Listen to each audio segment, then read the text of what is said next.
We are live here on Plus One EXP's Roll for Content channel tonight with another actual play here at Plus One EXP. We're a weird little brand that multi-classes in tabletop game design, beard and skincare alchemy, and the Bardic College of Content Creation. My name is Tony Vicinda. I'll be your host here tonight, but I'll also be one of your players. So you can find everything we do at Plus One EXP across all social media platforms or at plus1exp.com. If you go there, you buy our games, any of our bombs, anything like that. It helps support the work that we do here on the channel. You can also support us directly by going to coffee.com/plus1exp. There's links for all that stuff right below if you're watching us on Twitch, but you didn't come here to hear me talk about that. You came here to watch us play a game. Let's meet the other people we are going to be playing with tonight. Aaron, tell us who you are, what you do, and if you want to be found on the internet, where people can find you. Hey everybody, it's Aaron Gilly coming to you live from Richmond, Virginia. HR professional by day and tabletop gamer and all-around improv, hopefully funny person by night. You can find me on Twitter at HeyGillyGilly. Awesome. Dean, tell us a little bit about who you are, what you do, and where people can find you online. Hi everyone, my name is Dean Eaton. I'm located in Missouri. I don't do a lot at the moment, but if you want to find me, you can find me at GeekestDean on both Instagram and Twitter. I just kind of I'm an internet putz. I should put that as my official title, internet putz. Get some merch made. That way all the internet putzes can band together. And then last but not least, our GM and the designer of the Spiral Dice system that we will be playing tonight. We've got John, and I'm going to say the last name for the first time. Should have checked beforehand. Kolner is what I'm going to go with. Could be a hard in, but I don't know. John, tell people who you are, what you do, if I pronounced your name right, but also tell us a little bit about Spiral Dice and the game we're going to be playing tonight. It's Colliner. See, we're pretty close. It's like Colin, but more so. All right. But anyway, yeah. So I'm John. You can find me on Twitter at spiral_dice. You can go to my website spiraldice.com. No underscore there. And you can check me out on my Kickstarter, which is, I think it has 11 days left now. There's also a short link that goes to that Kickstarter right below your beautiful face on stream right now, too. So there you go. Yeah, so I'm John. I'm going to be running this game tonight. This is actually a released one-shot called NYC&D, which you can find on itch. You all are going to be my players, and I'm excited to run it for all of you. Give us a little bit of a taste about what Spiral Dice is all about. So, like, you've got Sure. the Kickstarter that's live right now. Give us the elevator pitch for the system. Sure, yeah. So the system that we're going to be running is called Sapio. The Kickstarter is for Spiral Dice because basically we want to make a bunch of these dice. And, the elevator tagline is they are simple dice that can drive unexpected and complex narratives in RPGs. And that's whether you're using them in this Sapio system, which is designed, with them as the core from the ground up, or you can use them in your own system of your own design, or you can use them as a GM tool, kind of in the place of random tables, your D100 rolls, and things like that. There's a lot more information at the Kickstarter and at spiraldice.com if you want to check them out. They help spice up your narrative game in your RPGs. Cool. Awesome. I'm super excited to sit down and play. With that said, we always like to make sure that everybody stays safe here on the channel, that our players, or those who are on stream, are comfortable, as well as all of our viewers are aware of a little bit about the content that's coming up. We have a hard line against sexual violence on the channel, and if the system doesn't provide a safety toolkit, we use lines, veils, and the X card. So lines are things that may happen in the world of the game we're playing in, but don't happen on stream, and our game doesn't contain them. Veils are things that might happen in the course of the game, but that we treat delicately, or we address in a certain way, or that we go slowly through to make sure that everyone is comfortable as we do through. So, and then the X card is a way for players, whether that's the GM or any of the other players, to basically throw up an X, type it in the chat privately, or just say it out loud. If there's any confusion about what the issue was, that there's usually not, identify what that issue was, and then we can move forward in a different way. If they don't want to explain it, they don't have to. We just pause, identify the issue, move forward in a different direction. It's just a way for us to pause the game, create clarity around what's happening, and move forward in a better way. So with that said, I know we talked about it a little bit beforehand, but does anybody have any other lines or veils that they want to add into that? No, I think I think just ableism and in general is just definitely one to shy away from. Probably goes without saying, but was important to remember. Awesome.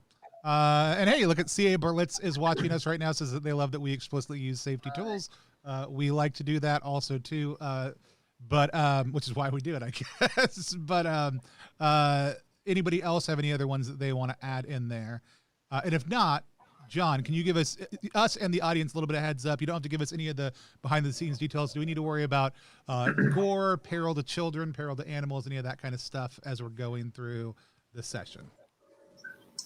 Yeah. So there are guns potentially involved. They will. I would prefer that they not be used on people. That is a hard line. There will be fantasy violence, probably, and then beyond that, I think that's mainly what we will encounter in this session. Yeah, we also are playing a set of characters who have a high hunting affinity. So if hunting bothers people, Yes. that might be another good one just to know ahead of time. Because I'm sure, though we will not necessarily actively be harming animals, there may be references to dead animals on a fairly regular basis, especially early on in the session. I would throw it in as a distinct possibility given your character's bent. Right. So with that said, I'm going to hand things over to you to just kind of take us into the game. Sure. Great. Yeah. So first off, like a little overview of kind of how this is going to work. Tony, Dean, and Aaron have read the rules already, so they're kind of familiar with the flow of the game. But basically, they have defined their characters in terms of descriptors called character elements. And when we get to a situation where they need to roll the dice, whether it's going to be an interesting situation if they fail, what they're going to do is they're going to call out character descriptors one by one and pick up gradually more dice. And these are the spiral dice that talked about just before this. And they're going to roll those against a target number that I specified beforehand. If they hit the target number, they succeed. And that's the number of stars that come up on the dice. And then there are these spirals and antibody symbols or Ys called spare. And these two symbols offset. And net spirals means that I get to determine some fun twist that happens. And net spare means that they get to determine some fun twist that happens. I have some written on their NYC&D character document for them to reference. There's also more on the spiraldice.com website. The ones on the website are kind of more generic. These are kind of more, tuned to the setting on the sheet here. I may, after we get comfortable with this, ask the audience if they want to contribute any suggestions for use of spare and spiral, and players feel free to ask the audience if you get stumped.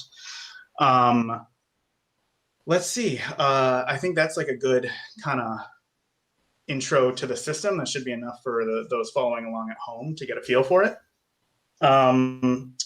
So what we've done up to this point is Tony, Aaron, and Dean have created characters, and they have created a group that these characters belong to. So if you could, it'd be great if one of you could introduce kind of what your deal as a group is, and then you could each introduce your characters one by one and give just a little bit of their spiel. Why don't we start with Tony? Yeah, I can start vamping on what our deal is, but I feel like we all contributed in the chat. So we what we knew is that we needed to be a group that had a reason to be in New York City during this time, potentially with guns in hand. There are a couple of suggestions for what that could be: gang-related, off-duty police officers, security force, other things like that. We chose to be a food truck. And in order to make sure we had access to weapons, what good food truck is there out there that's name is not some sort of over-the-top pun? So we are the operating crew of Game On food truck. Game On features meat that at some point during the course of that week, my character and my friends have gone out and hunted. So these are fresh kills. And my character is the owner and operator and customer service / cashier, and I also operate the the keg stand, which is not a keg stand. It is like a deer stand, but it's just got a keg in the middle of it. So I pour the beers. And I think my favorite item on the menu for my character are the the hunting seasoned curly fries, which I think was one of Aaron's contributions to there. And they just cost a couple of bucks. My character's name is Thaddeus T. Trapper. They're in their early 40s, brown eyes, salt and pepper hair. 5 o'clock shadow, attractive but rough looking man, typically dressed in camo pants, vest with a shotgun slung over his back shoulder that says customer complaint department on the edge of it. Whether it's real, whether it's fake, no one tends to ask. And he can usually be found in this little pop-out cashier stand and kind of in the customer area around the tables that they have set up around the food truck. He also has a change belt because I thought, that'd be fun. It is one of the old-fashioned ones where you can like ka-ching, ka-ching, ka-ching, ka-ching out the different parts. You got to keep the bank safe. You know what I'm saying? So that's Thaddeus T. Trapper. When we're not in town running the food truck, which is most of the time, I'm out at my hunting lodge. Let's say in Vermont, which feels like slightly too far away, but sounds right. You make the trip back and forth. Hunting and getting the meat that we need for our next ride into the city. All right, how about Aaron? All right, I am so excited to play here. I am playing Marty DiGiulio. Marty is the hype man of the food trucks. If you've been to a food truck and you see that person acting like a maniac out front trying to get you to purchase their wares, that is me. Marty is 28. He has green eyes, salt and pepper hair. He's like 5'8", about $165 weight, so not pretty small guy. And in contrast with the hunting themed truck that we have, Marty has a blue 3-piece suit and an orange tie. So the orange is kind of like hunter's vest orange, but he's wearing just a straight up blue 3-piece suit, vest, and shiny shoes. He has his hype man gun, which is like a t-shirt cannon.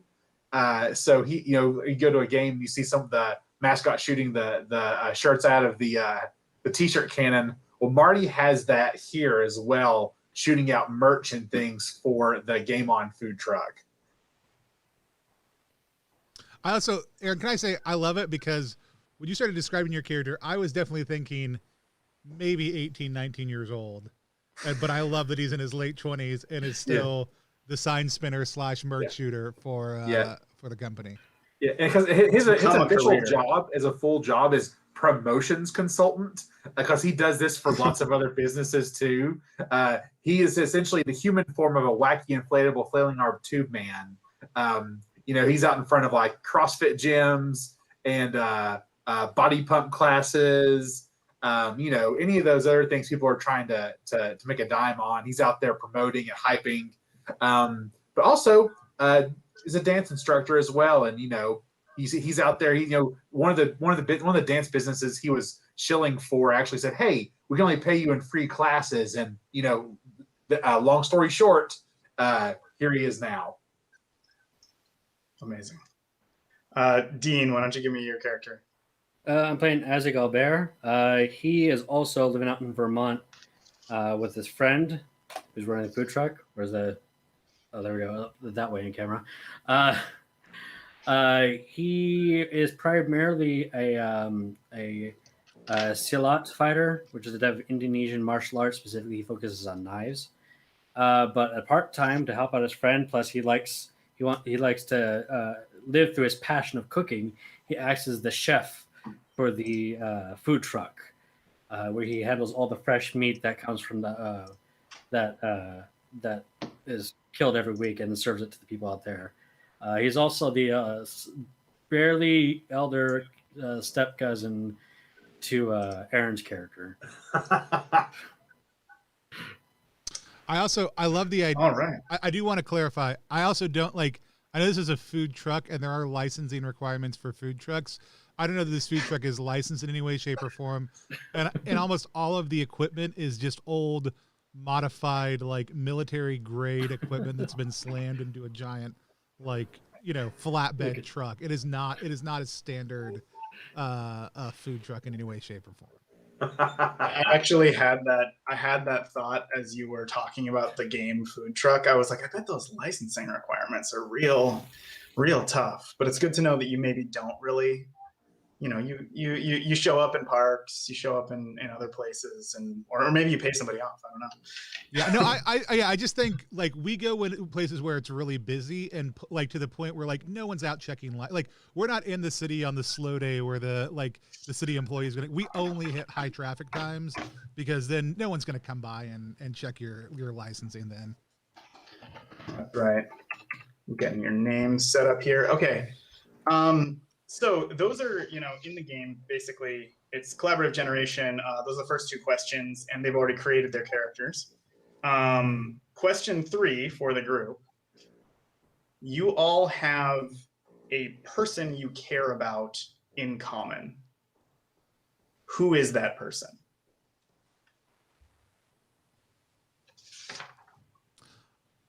Let's see. You guys are family. So why don't y'all figure out what family member you have in common that you really care about, and then I will figure out a connecting point to that person. So I kind of envision it in a way like my dad is, like thinks I'm a total mess up. Like he thinks I'm a total like waste of space. And maybe like he's married to like maybe Dean's like sister or somebody, and like they all like. It's like I'm a pity hire for them, it's like, hey, like don't come to Christmas this year if you don't ask Marty to work in your food truck. And so I almost wish it's like Dean's sister or whomever it is that my dad is married to, she's like the matriarch of the family, and like she says, you will bring Marty to along to your food truck job. You will do it. So is it the sister or the dad that's the person in common? Dean, what do you think?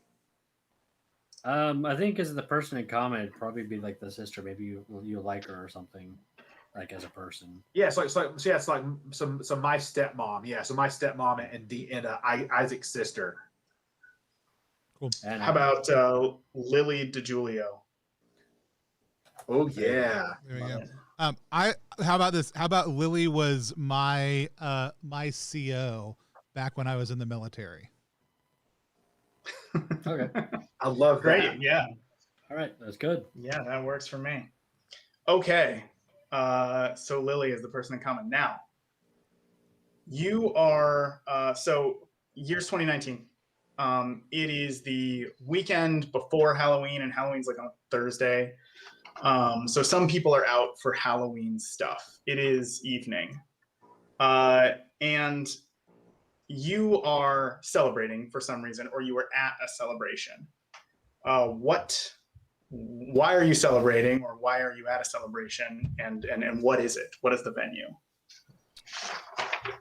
Well, I mean, I think the real easy answer to that is there is a major street event, and we are there in full Game On press to serve up some delicious whatever we killed this week. Oh yeah, that's great. Block party. Let's see. I mean, I think we could easily it's a week beforehand. Like we could easily go with like Dios de los Muertos, like pre-Halloween, festivals in like the, it is in New York, right? So we go to like Spanish Harlem, right? We go to like a part of the city where that would be a big deal, and we have pulled up to serve some venison barbacoa. and cabeza and tripa and lengua, because I believe in using every single part of the animal. That's right. You had those pieces, and that's so right. Of course you're gonna use them. Yeah. Awesome. Okay, so those are all the character questions. You are serving up hot food, all parts of the animal at this Dia de la Muerta street party.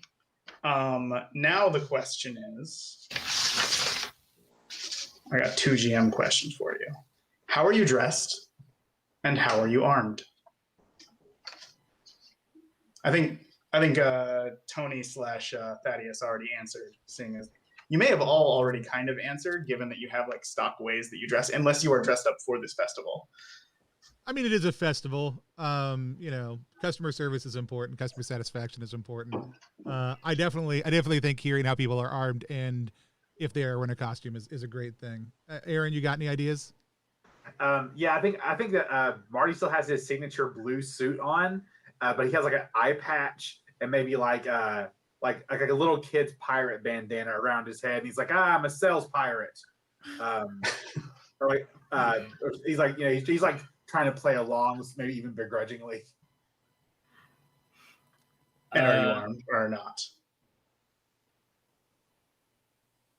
Are you armed or not? Oh, sorry.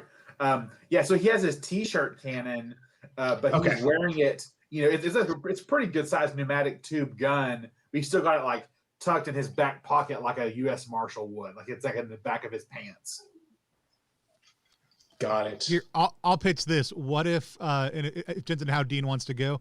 What if I was just like, okay, guys, we've got to dress up, so we're going nautical theme, but everybody interpreted that in wildly different ways. So you've got the pirate going. I have just switched out all my normal army stuff for Navy stuff. So I have like the Navy, the sailor hat, like tilted instead. No vest. I've got the customer complaint department, but I've like strapped a harpoon to the top of it also too. Not at all functional. Like I just happen to have that. I do have a big knife that I always have with me also too. And I'm wearing like sailor pants and vest, like very antiquated, like old Navy look, shore dress. And so, I just basically flipped from Army to Navy for the night. I like that. I would imagine that my character wouldn't really like to be hindered by a full-on costume. So I would imagine he's doing like because I think it's funny, jean shirt, jean pants, jean apron that has the Game On logo on it, and then for the costume he's wearing like the sailor's skull cap and an anchor pin. That's it, because he doesn't want the clothes to get in the way of his cooking. Fair enough. And I assume you have a variety of cooking knives at your disposal back there. Great. Yeah. Oh, by the way, there are an unusually large amount of bear traps just hanging around all over the place. I did write bear trap on my character sheet, but I think the pastiche is like there's a bunch of old rusty bear traps in reasonably dangerous places all around the truck. Oh, great. Okay, final question. So Lily is not there tonight. Where is Lily, and why is she there? Part of me thinks that like, and again, if someone interject, if you don't want me to steamroll over this, like she's in New York as well, but she's like down like in Midtown at like a nice Italian restaurant. It's like she's like humoring us by going with us. She's like, all right, I'll catch the train back to Washington Heights or wherever you're at before we leave. I'm going to Don Pepe's on 42nd and Lexington. I'll see you in 3 hours. Yeah, she's literally just coming up here to get, to leave Vermont to go to a bigger city for a few hours. That's it. Yes. That's it. I love it. Okay, I think we're ready to go then. So you pulled up, got ready, probably well before this festival got into full swing on the street, and it had to be a few hours ago. You each independently felt kind of a chill go through you, like a full like body racking chill, but then like it was gone. And you were setting up, and so you kind of continued setting up, and eventually people started to filter in, and the night got, more and more raucous. And now it's at a point where, it's probably 9:30 p.m., 10 p.m. People are out and dancing. There's like chatter, talking, couples together, tons of people in costumes, tons of other stalls and vendors all along the street. And you all are still serving food, of course. So I'm imagining that Marty's like out in front, still beckoning people to come to the truck. I'm imagining that Isaac is hard at work in the back cooking, and Thaddeus is, manning the window as you do. I don't think you really need to describe what you're doing at this moment because probably Clarify, it's not a probably window. accurate. It's certainly a kiosk, and it's right in front of the keg stand. That's right. That's right. Yes, the kiosk. So as you were, chatting with customers, I think, Marty sees this, Thaddeus sees this. There's all sorts of like kind of fun stuff. There's ornaments. There's people with like big balloons and things like that. There's the hanging lanterns, but you see this shape moving among the crowd, and it's pretty big. And people don't seem to be reacting to it at first, or at least they're like sort of like treating it like it's novel. And Thaddeus, it looks a lot like a bear, but it's kind of far away. First off, I guess, what do you do? Are there lots of people in costumes? Yeah. I point out, I'll point out the bear costume to like one of the customers. Like, you see that guy over there? He looked like he's dressed up as a bear. Kind of took my head out of the side of the food truck to go ahead and take a look at it. So I see it. I'm like, bear, come get some deer. Boing, boing, boing, boing, boing. And Marty's going through the crowd to get a closer look. Yeah. Oh, this bear is sick. That's almost as big as the one we took down a couple weeks ago. That one was delicious. Very dangerous.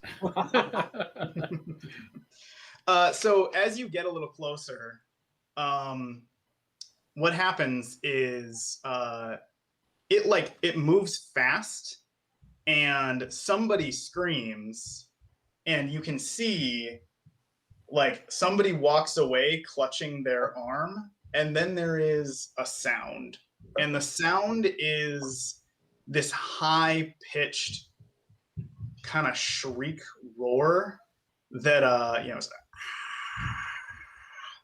and a bunch of people around it just like stumble backwards, gripping their ears, and you're just far enough away. It hurts your ears, but like you don't fall down. But other people are looking like really dazed.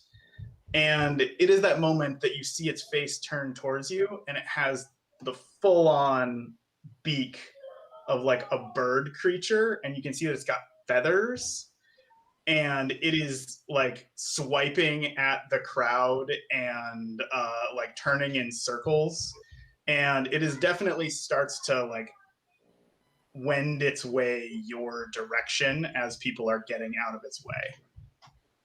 What do you do?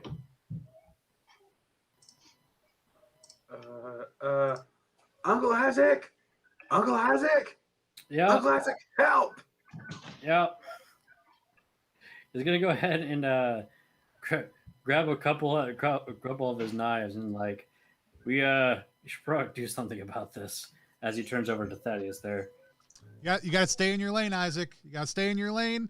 If you're not cooking it, it's not your problem. Look, we got to do the right thing. And Marty, you had called back, and now it kind of locks its eyes on you and is just sort of sauntering at a leisurely pace towards you. It's probably 40 feet away from you right now. So Marty never took any martial arts, but he did take lots of different dance classes that resemble it. So like he like strikes like a Brazilian capoeira like stance, but only from what he's learned in dance. And he's like doing that to try to like not necessarily intimidate the monster, the creature, but to like prepare for what's next. So whatever that stance looks like, he's doing it mostly confidently. Great. Thaddeus, this thing looks realer and realer as it is approaching. What are you doing? I'm going to move some of the bear traps to the edge of the customer area, and just try to keep the customers calm. Don't worry. We'll set up a few fortifications. Just go ahead and sit back down. It's fine. I would say the customers are at this point like definitely shying, like running. Many of them are running. The few that are not running are like backing up and kind of, they're not paying attention to you. I mean, most of them have already paid, so like that's nice because Right. they're just sort of leaving their food and going. Some of them are taking their food and running. But you, Marty, are striking a pose, right? Mm-hmm. So you are being approached by this creature, and it gets right up in front of you. What is your goal with striking this pose? Like, are you trying to jump out of the way? Should it attack you? Are you trying to fight it? So one of his specialization for his dance side job is kinesthetic control, and so whichever way the creature attacks, he will have like that alternate reaction to like get out of its way. So his body's kind of kinesthetically mastered to try to dodge out of the way. If it goes one way, he will instinctually kind of go the other way. Okay, great. Yeah, it goes to swipe at you. Please roll me a check to get out of the way. How many do you want me to roll? So you pick up one die. You Okay, always pick up one die. Yep. You have your side profession of dance instructor. Pick up a die for that. And you have your specialization under that of kinesthetic control. So that's 3. Do you have any qualities that apply? See here. Quick reflexes. And I also have creative, but I don't know if that would count. Well, you can only apply one quality for a given roll. So quick reflexes it is. You're at 4 dice, and your target is a 3. All right, please roll the first check of the game. I hope you rolled up a second character. Lisa's going to appear all of a sudden, or Lily's going to appear. All right, so I have rolled one of the star dice. That's not good. Yeah, then a blank dice, and then a double, not the spiral, but the other one. Spare. So a double spare and a single spare. So I have 3 spare, a blank, and a star. Cool. So the 1 star means you got 1 hit against a target number 3. So that means you failed. But you have 3 spare, which you will get to spend after you take a moderate injury of slashed across the arm. So basically, this thing swipes at you, and even through the lens of this being a fighting technique that has been applied to dance, the fighting technique itself is not really meant to fight bears. And so you don't get out of the way. This thing is much quicker than you had expected. But how would you like to spend your spare? You can get a relatively big effect for 3 of those guys. Let's see here. I'm going to. So I feel like it slashed me across his arm. I scream high pitched, and I roll in a way that draws the attention of the other 2 people from the food truck. Like this, whatever movement I've done signifies to them that they have seen me get hit in a way that would not be like a me crying wolf or pretending to be hurt. It's like a very visualized, oh gosh, he really got hurt. Yeah, so you get slashed, you kind of like roll out of the way, kind of back towards the food truck, and you all see like a spray of blood and the flash of that orange tie waving as he's rolling backwards. Congratulations, you have got their attention. What's everybody doing? I've been moving the bear traps into a perimeter, so I've moved a few bear traps between the edge of the customer service area and this creature. So you're just hanging out, moving those bear traps, making sure the perimeter is secured. Yeah. That's that's what I'm doing.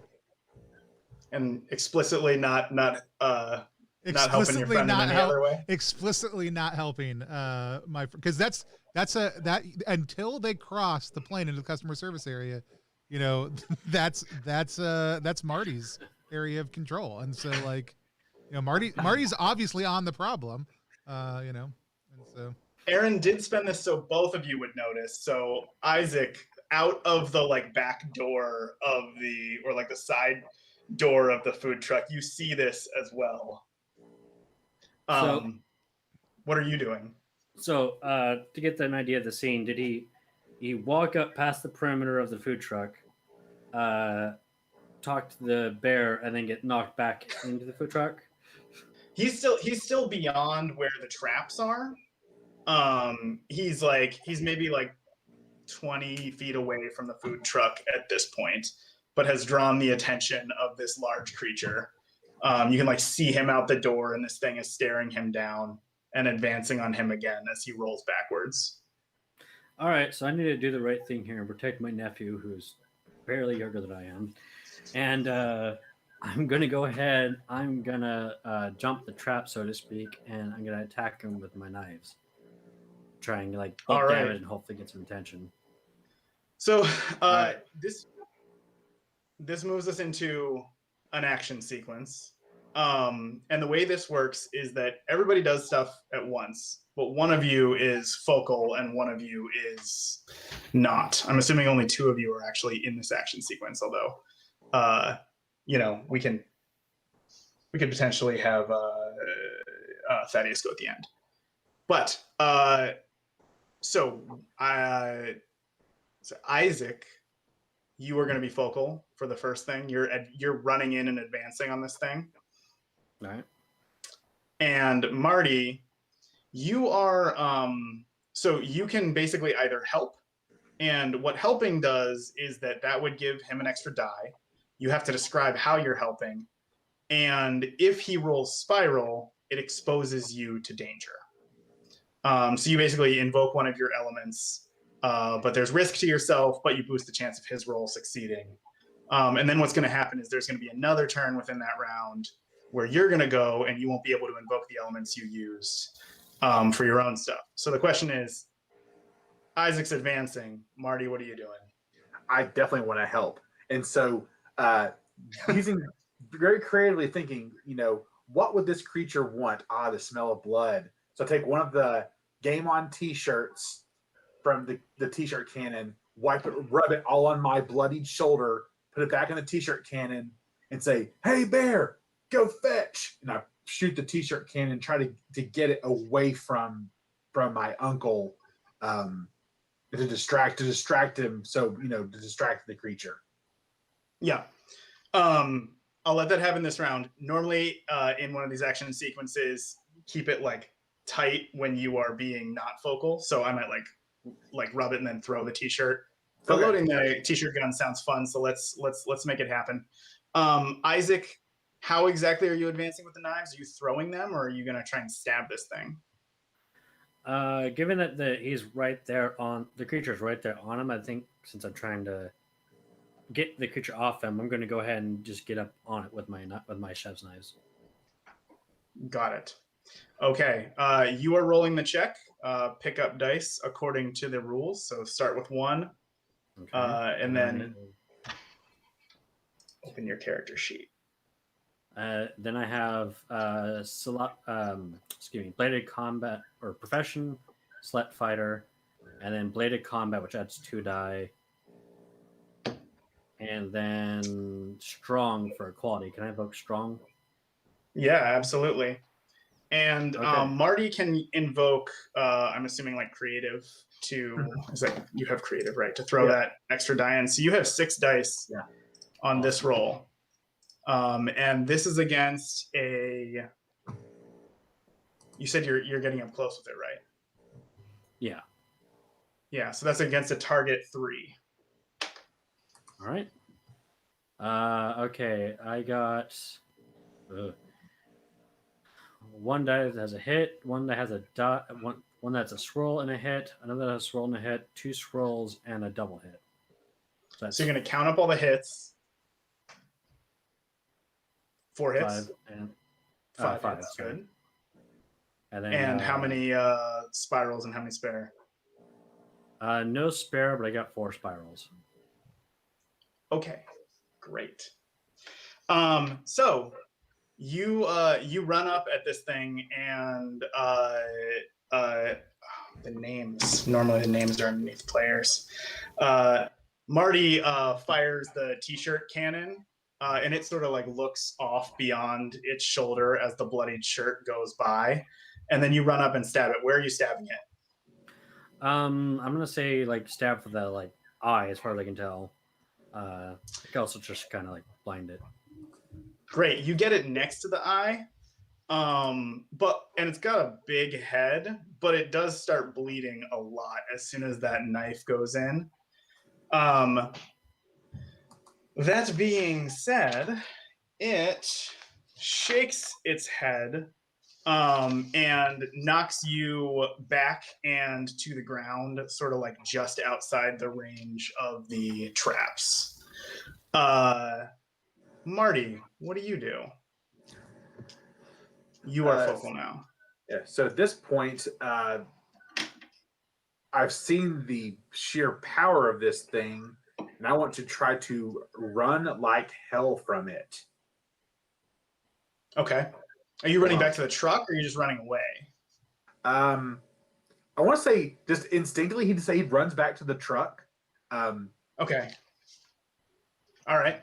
Yeah, give me a check to run away. All right, sir. Let's see here. So one for, to start with one. May another one for kinesthetic control, and another one for quick reflexes. So 3. And I think you get one for dance instructor too. Oh yeah, basically instructor. Yeah. Yeah.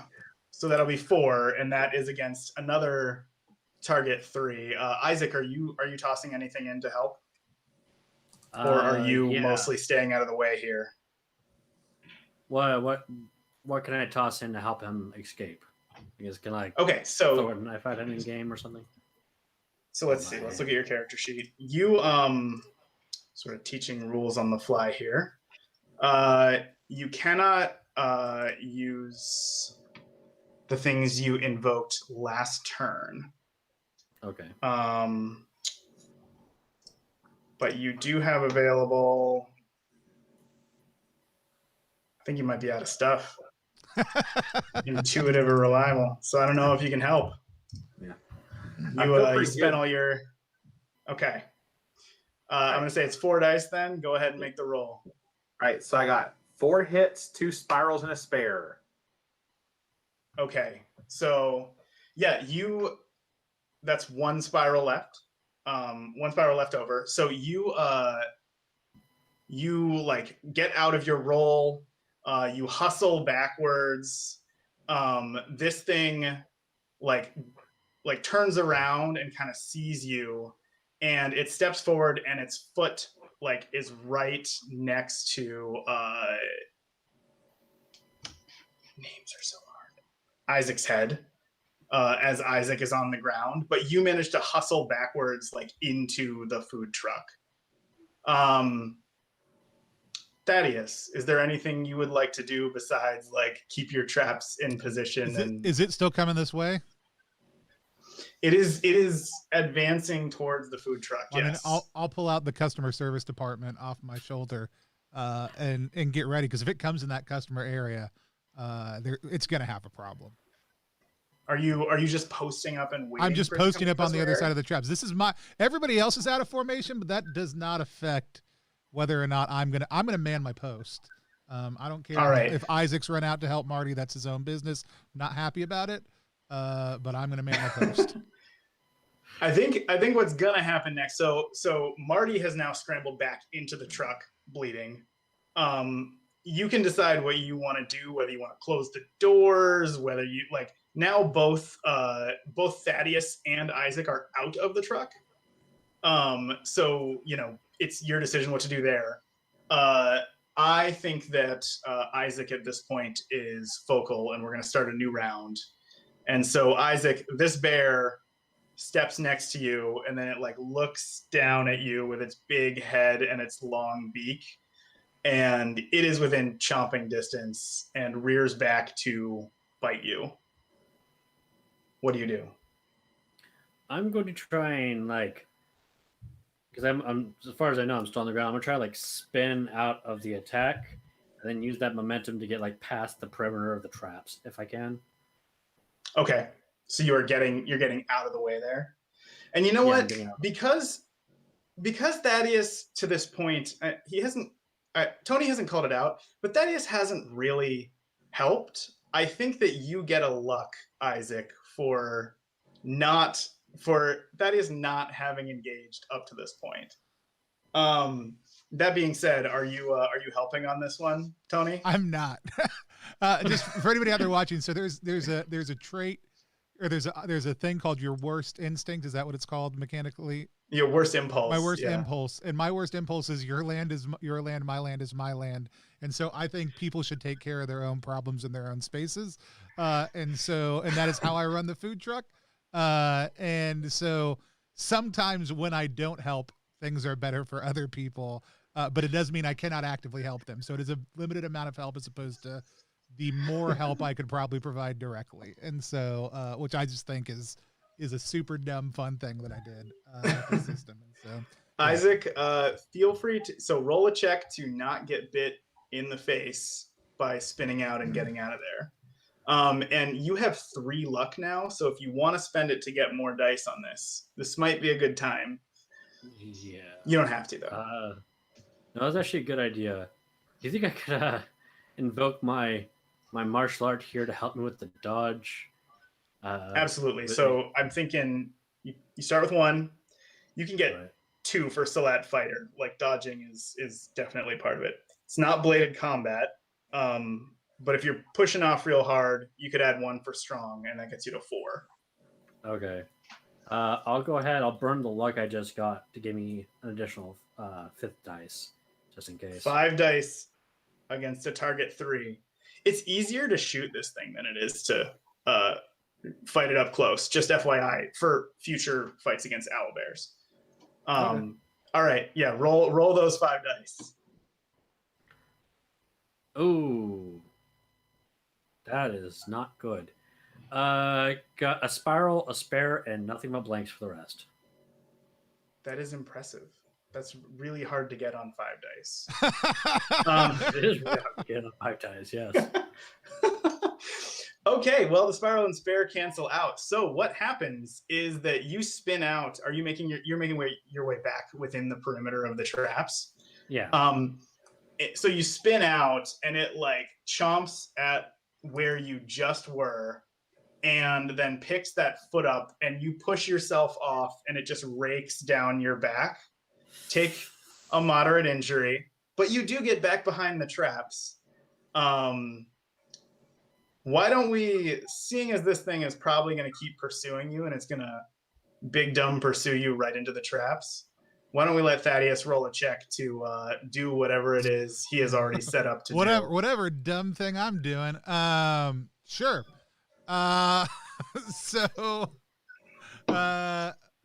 Let's see. My main principle, I don't think would help me at this point in time.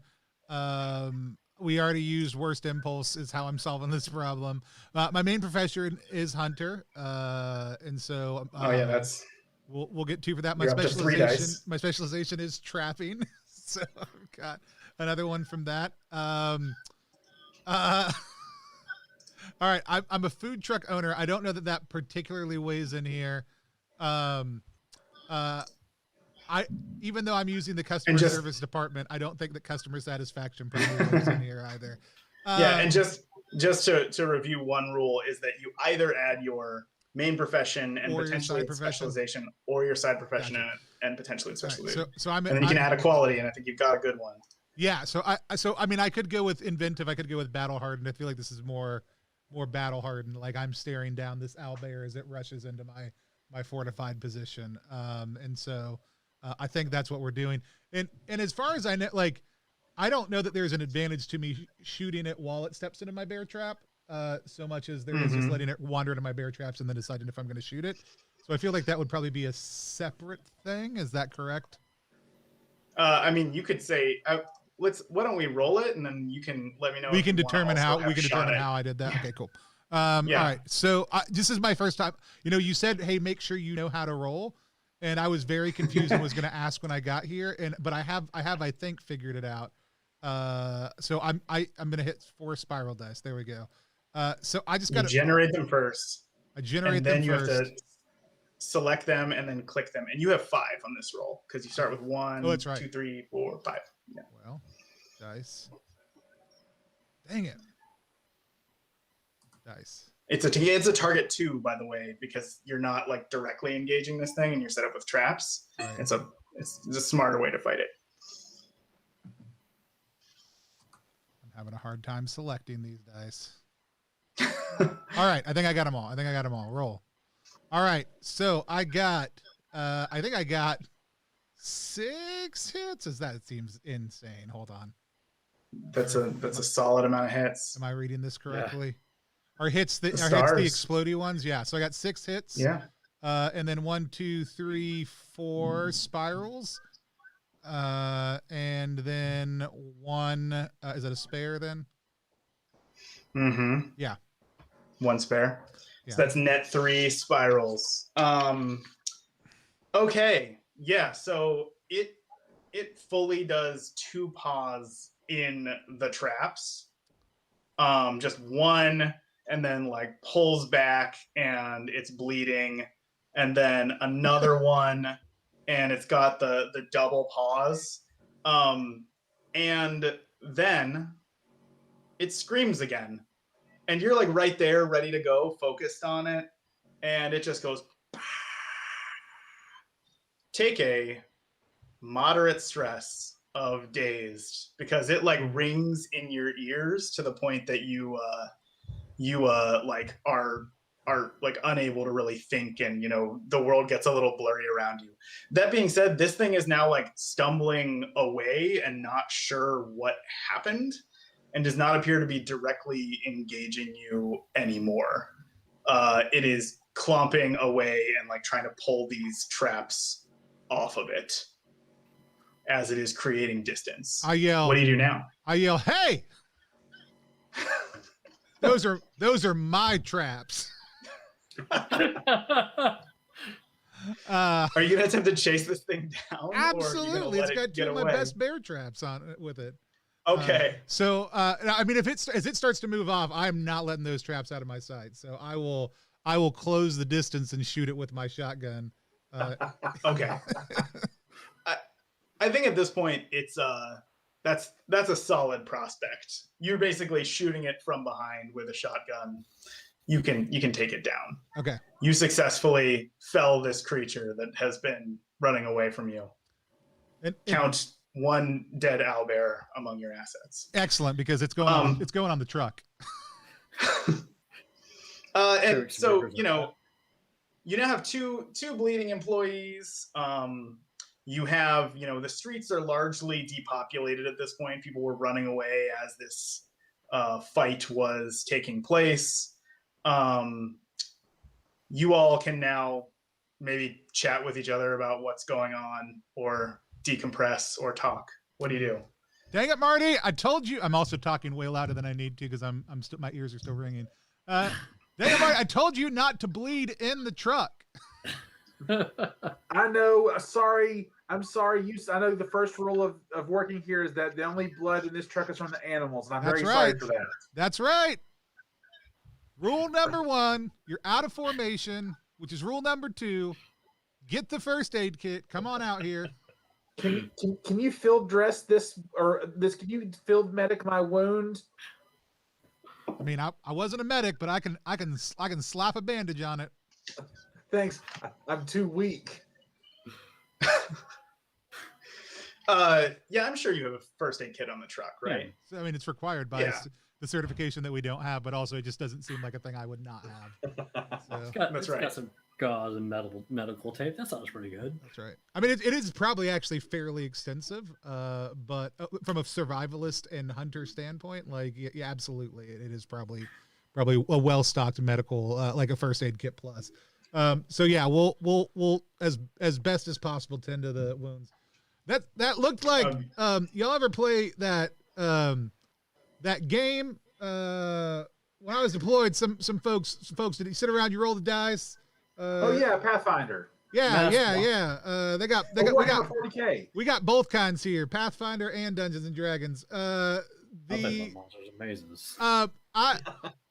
I think they would used to fight bears that were owls, and that thing sure looked like one. I mean, you can look at it right now. It's Like, right there. It's laying in the back of the truck. Yeah. Look, this ain't one of those role play games those geeks play. Like, man, that thing is real. It's from New York. This is our fault for going to New York.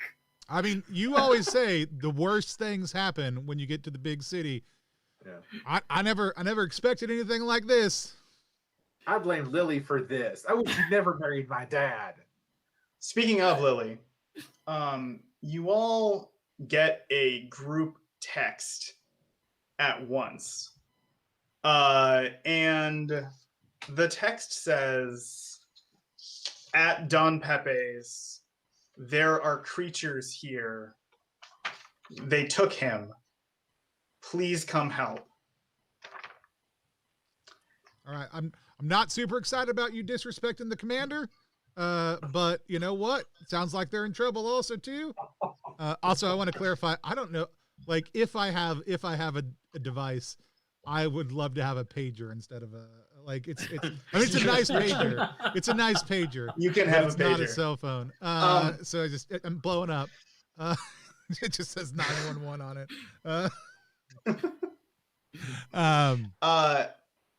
So also, do a little additional narration. You get the text. You all read the text. And at that point, something very large, much larger than that creature you fought, with wings and red scales, just like flies over and past you.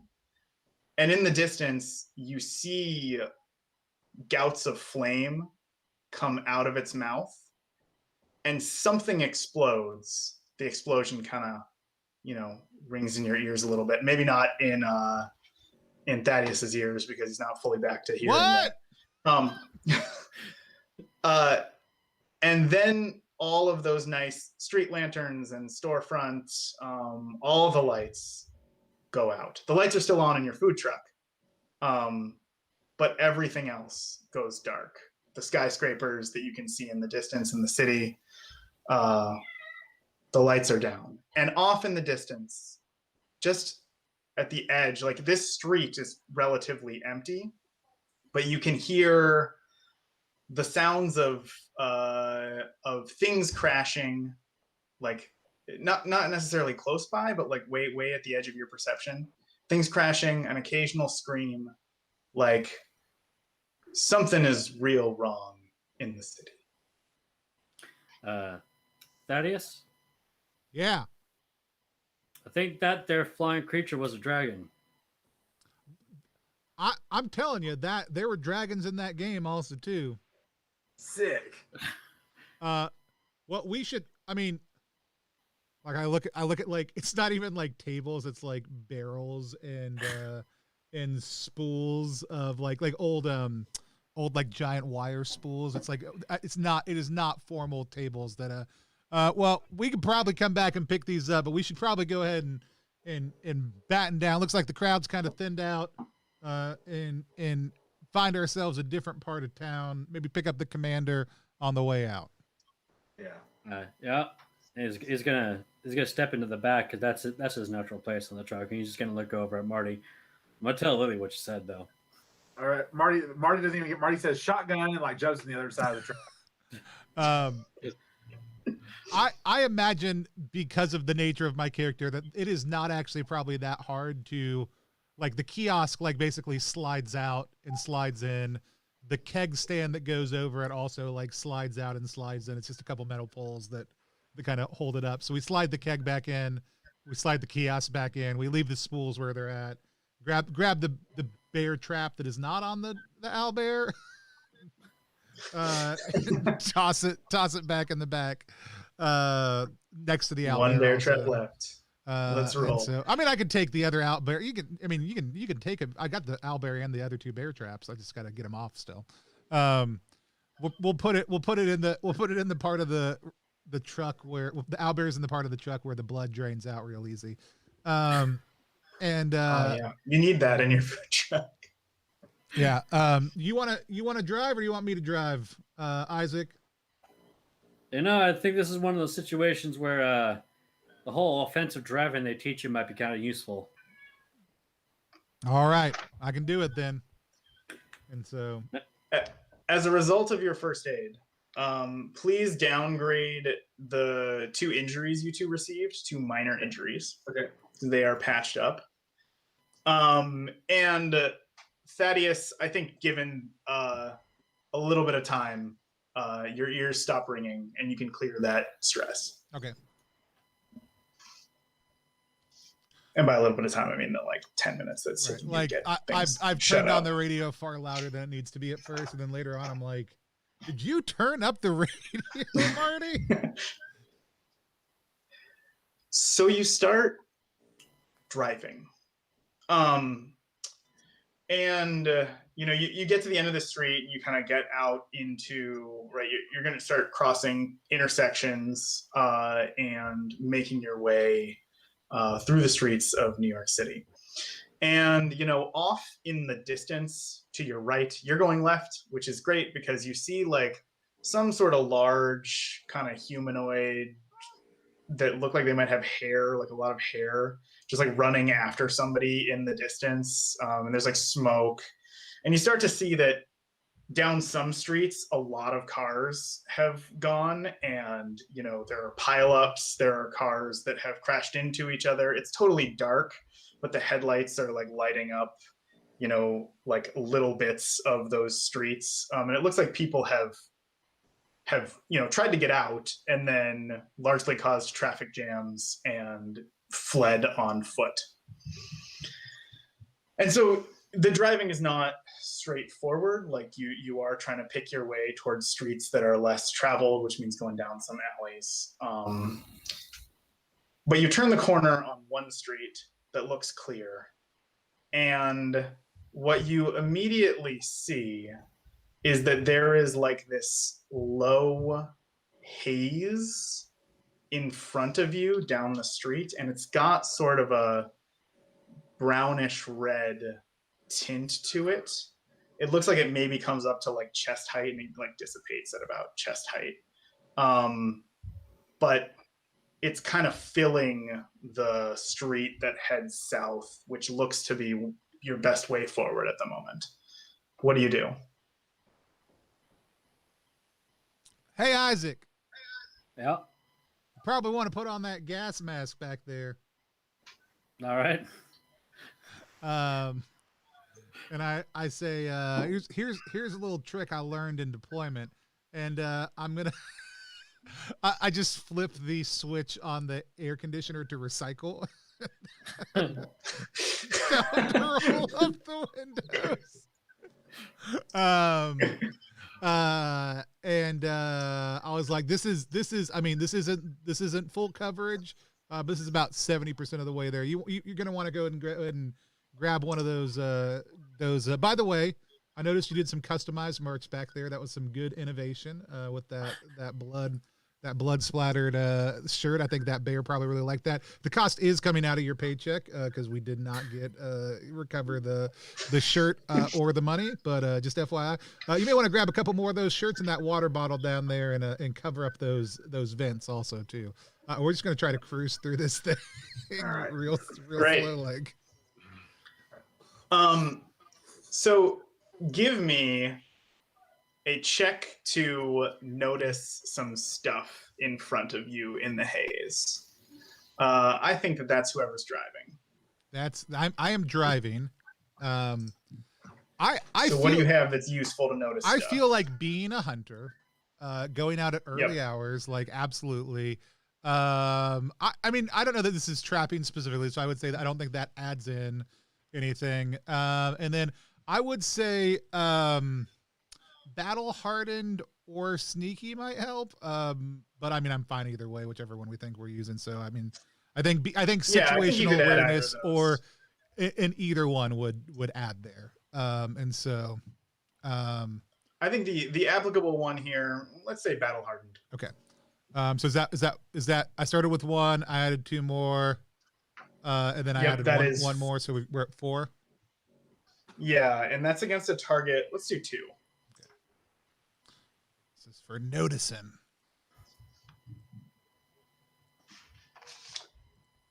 Oh, I didn't roll one of those.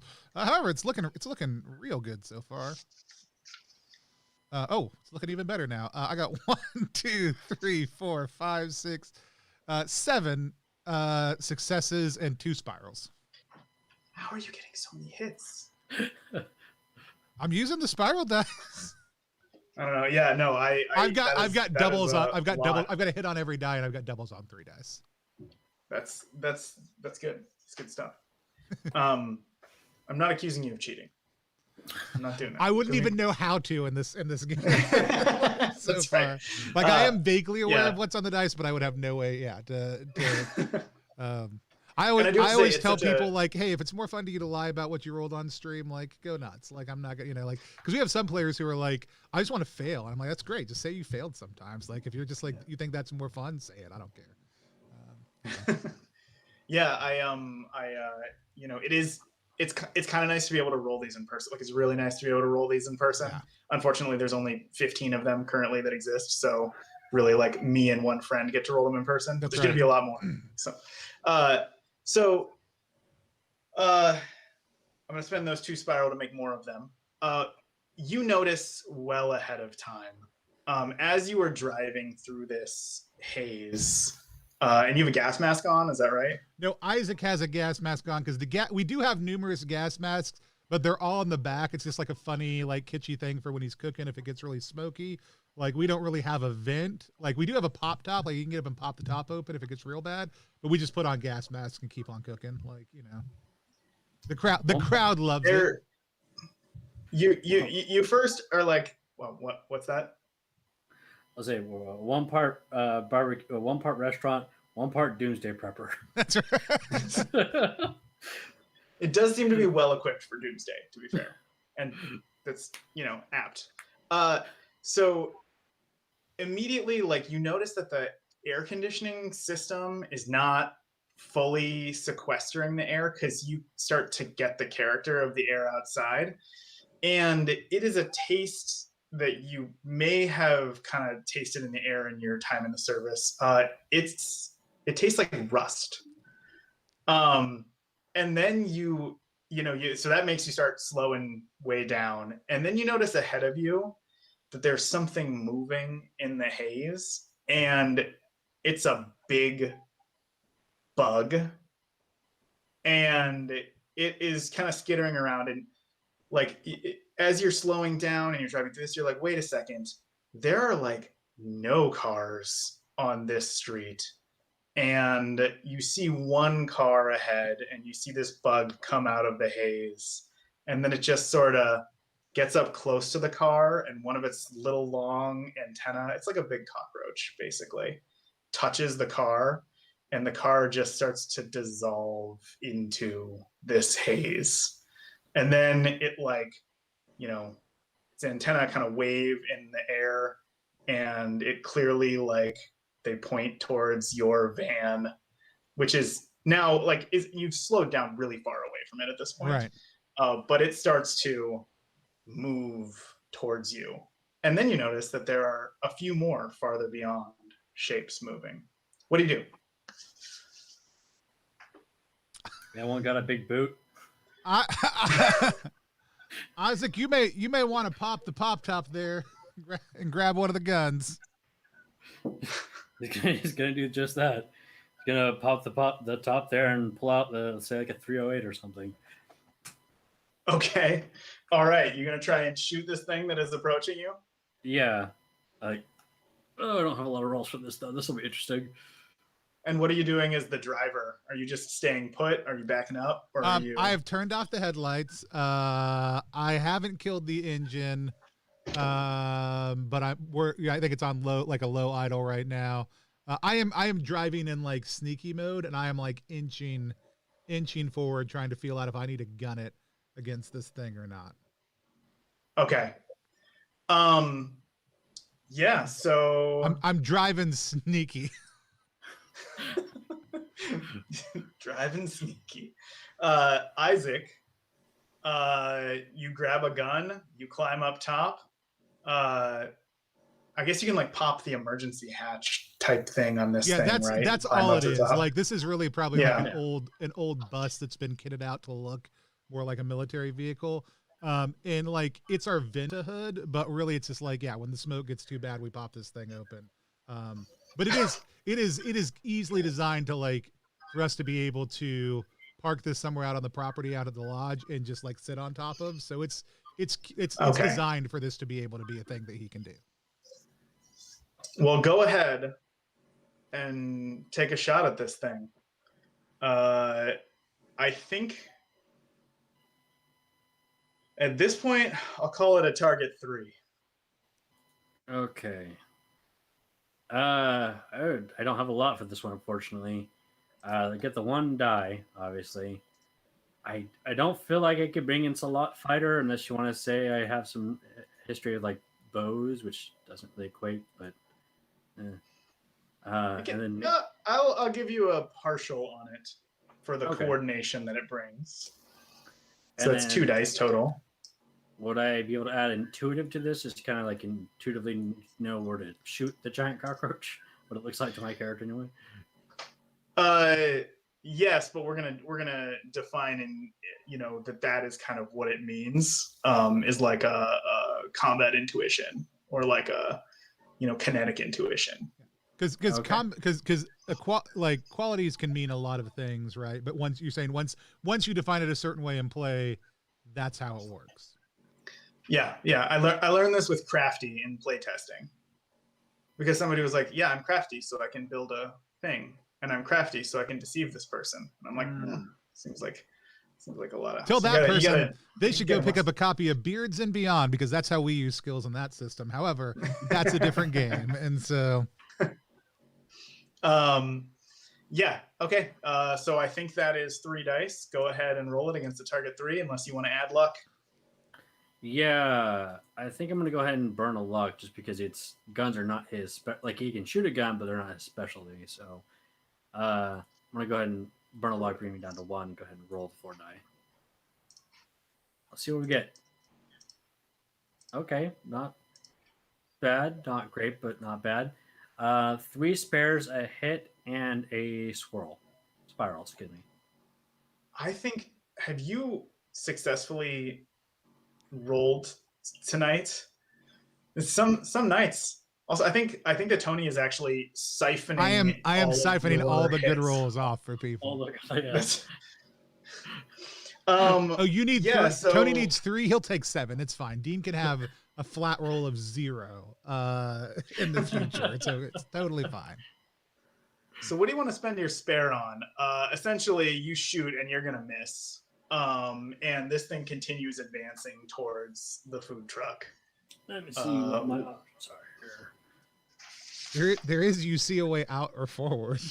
Yeah, I think that would be the good way to do that to get us out of this particular situation, because I think losing your car would be a bad thing. So I'm going to go ahead and say you see a way out forward. Absolutely. So you pop out, you take the shot. You may unload the however many rounds are in that 308. If it's a single shot or whatever, and you just miss every single one through the haze. But while you're up top, you see that actually there's an alley. If you just back up a little bit and go right, you could actually like cut through, and it looks like it's also free of cars and doesn't have any of these bug things in it.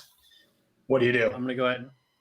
I'm going to drop down and go, Thaddeus, go that way. And I'll point in the direction that you had indicated. I'll get us out of here. And You go? Oh yeah, I sneaky my way down that alley. Okay. We don't need to roll for this. As long as you're backing up and running away, you get away from the things, and you head down this alley and out into the street next to it. Let's see. Should we break it? No, we'll do one more thing, and then we'll take our break. So you proceed farther, making your way like among the cars, but you get to a point where basically the food truck cannot advance. Like, you get to a point where the road is blocked with cars. The road next to it is blocked with cars. There is no way forward in the food truck. What do you do? All right. We just set well, up shop parked. again. We live here now. All right, well, remember where we're parked. Like 100%. I like walk around. I lock stuff down.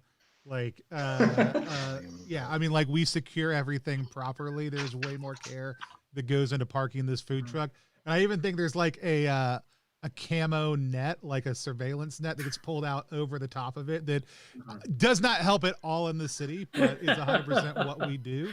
And then I'll grab my pack out of the back. What's in my pack? Who knows? We'll find out as we go along. Some military stuff. All my stuff, yeah. Or hunting stuff. Yeah. Yeah. I look at both Isaac and Tony. What's your character's name again? Thaddeus T. Trapper. The third. Thaddeus T. Trapper. I think I look at them and say, "Hey, I've only got 8 shirts left for this T-shirt cannon. Do one of you have an extra piece I can have? Is that what they call it? A piece?" I got a little something special I've been cooking up just for you, and I hit the a hidden compartment next to the fry station, and it pops down, and there's a potato gun inside, but the kind that and a couple bottles of spray accelerant, and a sack of a 5-pound sack of potatoes that I've got in there that have just been waiting for you to express interest in something more powerful than a thing. So I don't know how many come in a 10-pound sack of potatoes, but that's what you've got. So 10 or 15 potato shots probably. So I grab the sack of potatoes, throw it over my shoulder, and I grab the potato gun and say, "Lock and load." You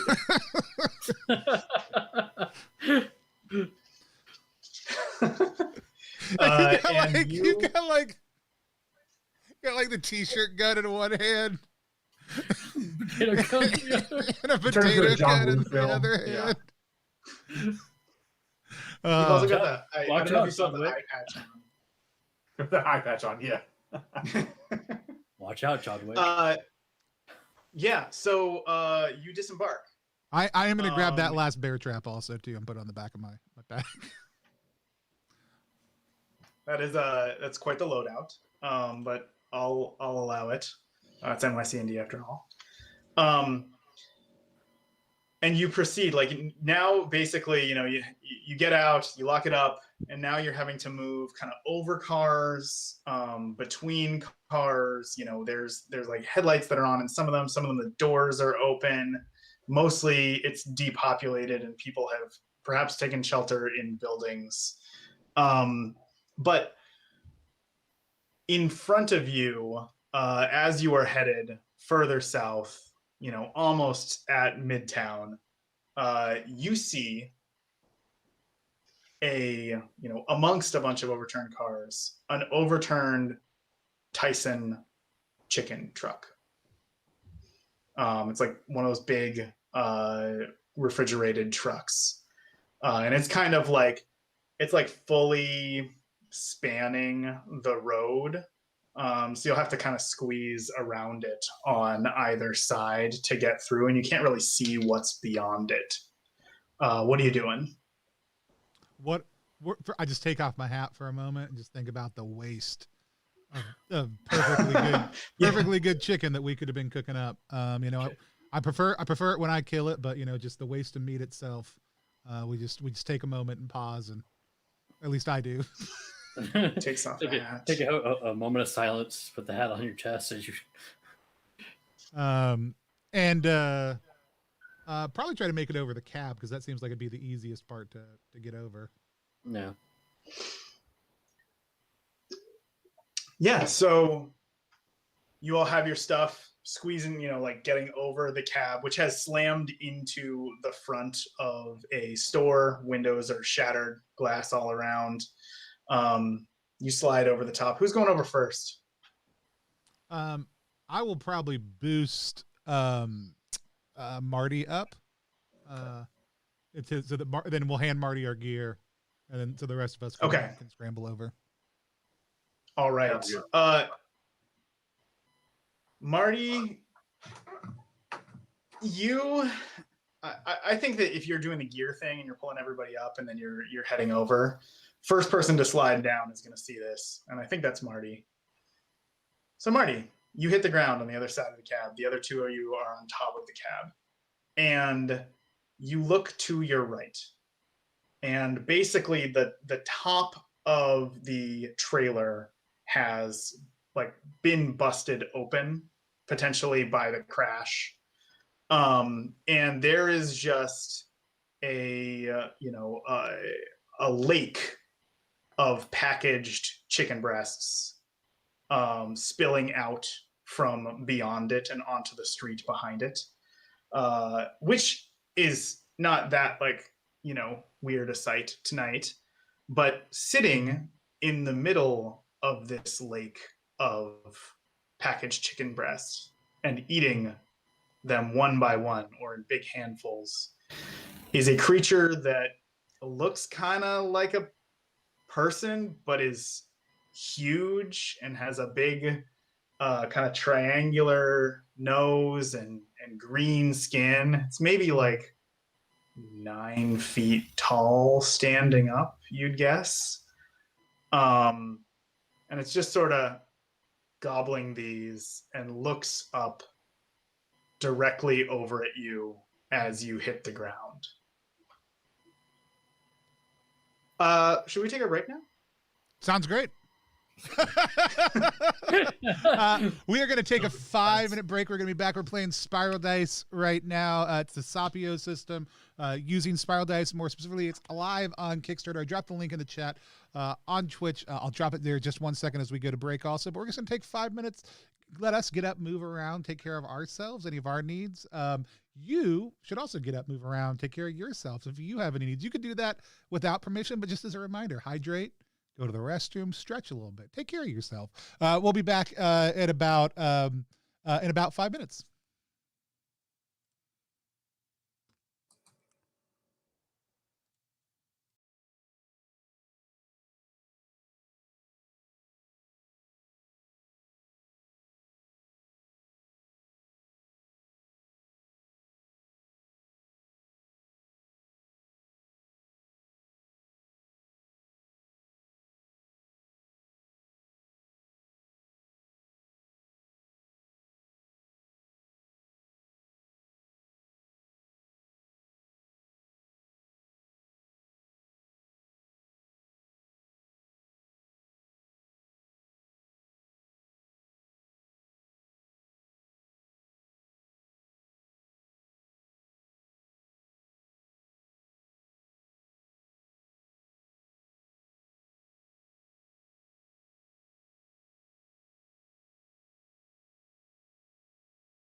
We'll be right back in just 1 second. But if you are watching right now, just letting you know that tomorrow at 1 p.m. Eastern Time, we are going to be playing Necrobiotic. It is a necropunk, for lack of a better term, setting set in future Florence, where the human population has dwindled. But don't worry, we've been able to build automatons out of the dead, and they are helping prop up our society, but we still don't know why humanity is dwindling. If you want to come back at 1 p.m. tomorrow and join us for that stream, we'll be playing with Matt from Penny for a Tale for that one also too. Looking forward to it. It's an upcoming Kickstarter, I think next month, but don't forget right now to go check out the Kickstarter for Spiral Dice if you have not yet. It's an absolutely phenomenal system. We're having a blast playing it, and we'll be back in just a couple more minutes.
Yes.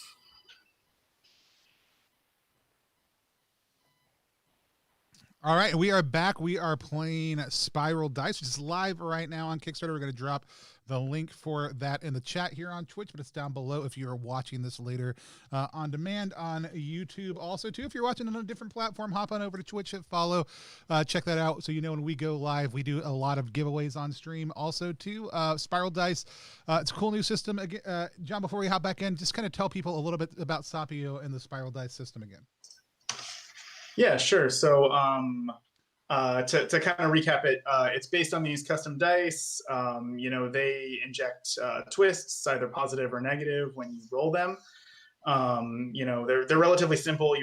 It's only one kind of die. In the future, they're going to be like $10 a pack. The Sapio system is built from the ground up on top of them. And basically, you use character elements to determine the number of dice that you're going to roll. And then that combines with the Spiral Dice, and you get kind of a quick and easy way to make interesting story.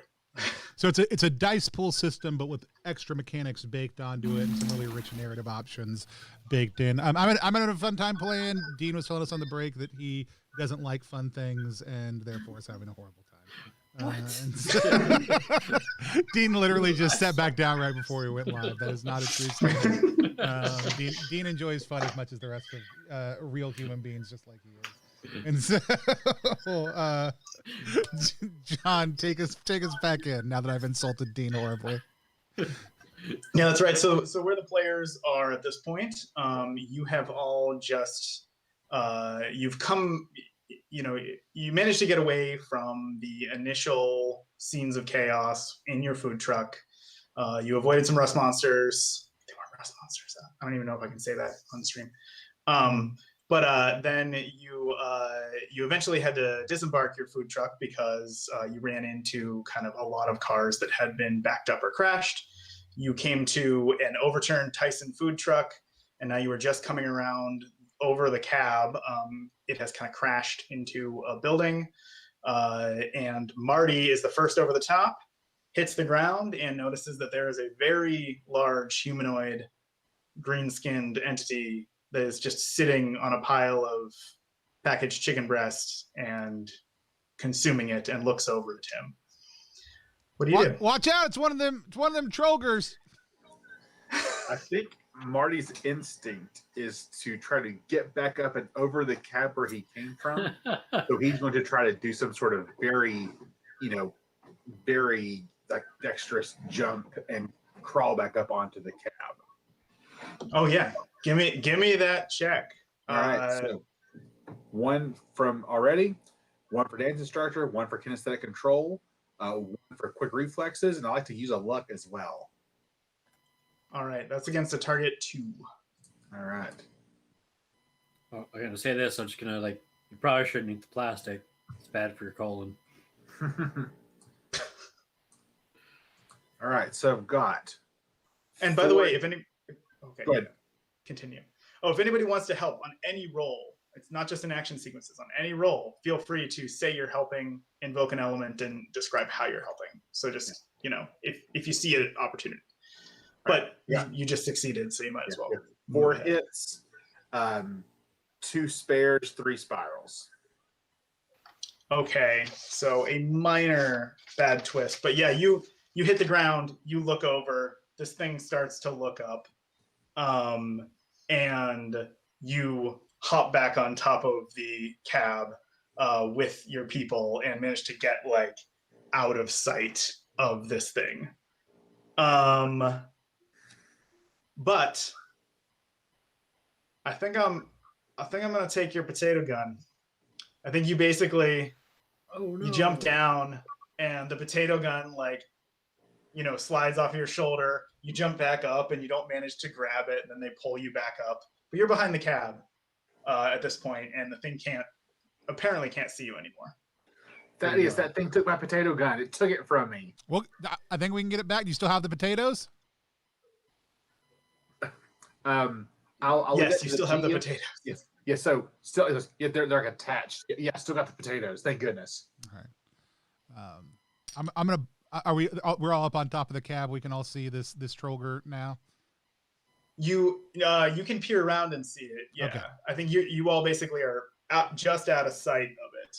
So it's on its side. It was flipped away from us, correct? Top's torn off. Chicken is thrown all over the street. This thing's in the middle eating the chicken, correct?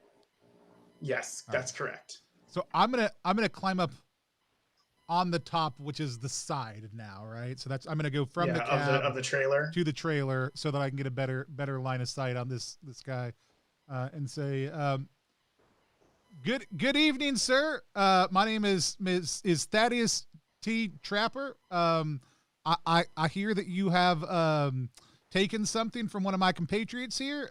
It appears that we have interrupted a meal, and as a proprietor of a fine dining establishment, I can fully understand your desire to just eat your meal in peace, and our desire is for you to be able to eat your meal in peace. It's a promise we have at Game On, which is our truck. I mean, it's on the other side back here. You can't see it right now. You don't need to even go over there and bother with it. You've got plenty of food right here. But we would love to get the potato gun back. We would love to keep on going. I don't know if you have ever and I don't mean to sound disrespectful. I don't know if you've ever had a potato before, but if you would like a potato in exchange for safe passage, it is a rare delicacy in these parts, and we would like to offer you one as the ability to get by. And I'm assuming, are you making a distraction for Oh no, I'm Marty to 100% grab the gun? trying to interface with this guy and offer him a potato Oh, okay, in great. exchange for safe passage. So I mean, instead of, anybody else can be doing whatever they want to be doing. I am doing that is fine. If somebody else wants to take advantage of this, I'm not doing it to help anybody be able to do anything. He said the person took the potato gun. I want the potato gun back, and I want us to be able to get around this guy. That's all I'm trying to achieve. So I'd like to Yeah, use so- to give some help with my principal. Where my principal, I want to see you succeed. So I want to use my man, ability to say, this man is a veteran, and you will respect what he has to say and listen to him when he speaks. I So think one of the things is there has to be a cost. So like, how are you doing that? How are you going over the top to do that? I'm like on the hood of the truck, like in front of him, like just at the very edge of the truck. Like, Great. you will respect him. He's a veteran and sacrificed a lot for this country. And he's like at the very edge of the truck. Okay. Yeah, go ahead and take a luck for that. So the creature gets up as you are talking, and Thaddeus, it looks at you like with eyes that recognize that you are speaking, but not with any understanding and not really with any like basic empathy, right? Like it's a certain look that of a Like I effectively an have its animal. attention, but it has no idea what I'm saying. Right. You are, and more than that, you're food. Like Right. you're not like something to engage with. And so it stands up and it's big. Its head is like even with the top of the trailer, where you currently are, and it starts to advance on you. And actually it starts to advance on Marty, because Marty has climbed up next to you and is like given you the extra boost. Dang it, Marty, this is why we stay in our lane. I deal with customers after you get them to us. And I guess I can't complain because you are getting them to us. But you're supposed to just leave it to me. I feel like I have to live up to my character's worst impulse, which is quick to judge. In this case, the quick to judge is to throw a fucking knife at him. At the creature? Yeah, at the creature. Oh yeah. Okay. So you're throwing it, and the intent is to do what to this thing? Like just hurt it? Yeah, hopefully just scared off to get away from them, because it looks like it's violently approaching his friend and nephew. Okay. Yeah, roll that check. Okay, so It is a target 2 from where you are. Okay, so I can invoke the one, obviously, my profession, my specialization, and my quality of strong. And then It's a long throw. Yep. And when you fix a situation by indulging your worst impulse, I get an additional one, right? Oh yeah, I think that that qualifies. By the way, anybody out there, Because I wouldn't say that you're fixing the situation. What's that? I was going to say, anybody out there who's watching right now, if you're watching us on Twitch, I'm going to drop the rules, a link to the rules in the chat. You can go check them out right now for the system we're playing. And if you're curious how we built our characters, anything else like that, there's a link right there to what we're doing too. Let's see. I got 2, 4, 3, 6 hits and 3 spirals.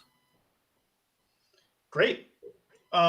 So it you whip a knife at it. You can hit it anywhere you want. Where do you want to hit it?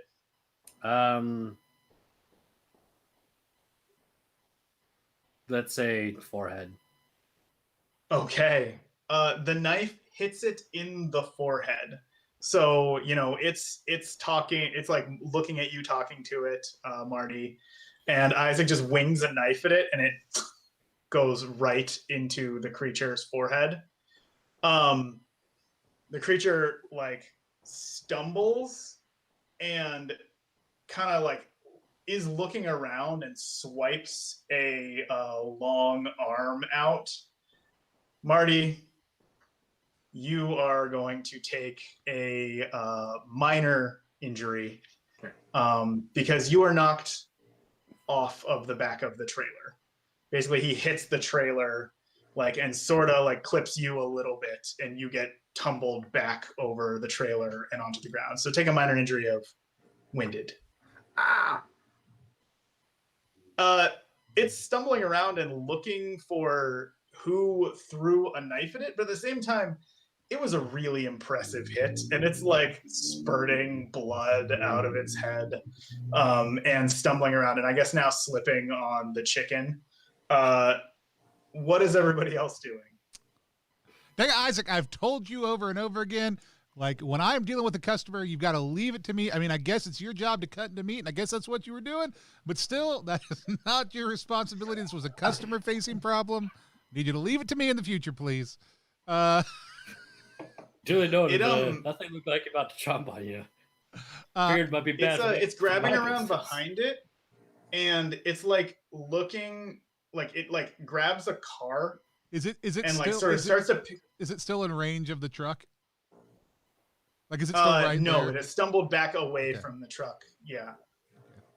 But it's going to pick things up, and at first it tries to pick up a car, and the car's too heavy, and so it's sort of searching around for something to pick up.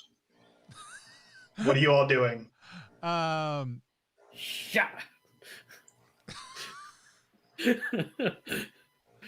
Is it 5 to 10 yards away?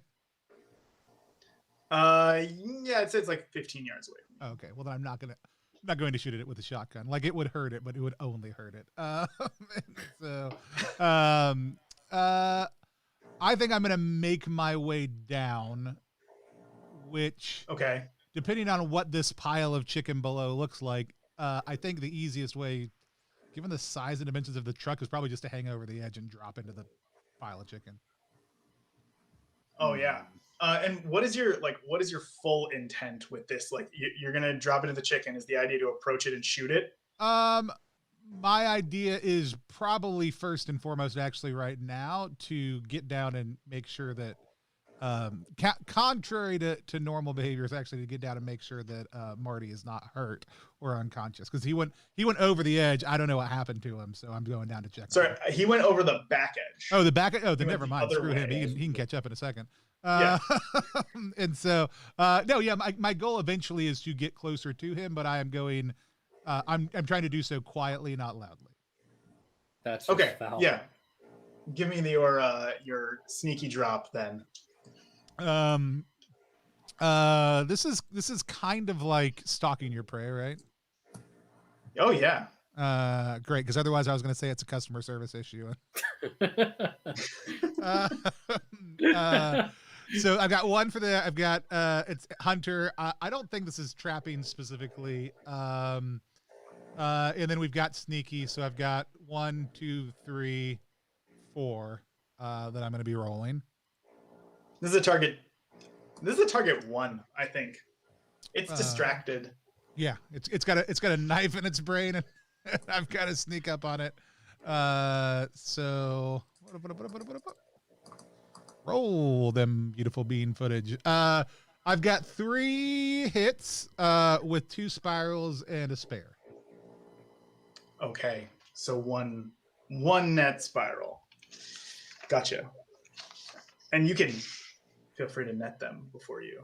Okay, so I just net the whole thing. That's it. Okay, cool. Yeah. Okay, yeah. You drop into the chicken with a very quiet slurp. I hate that. It's foul. Do it again.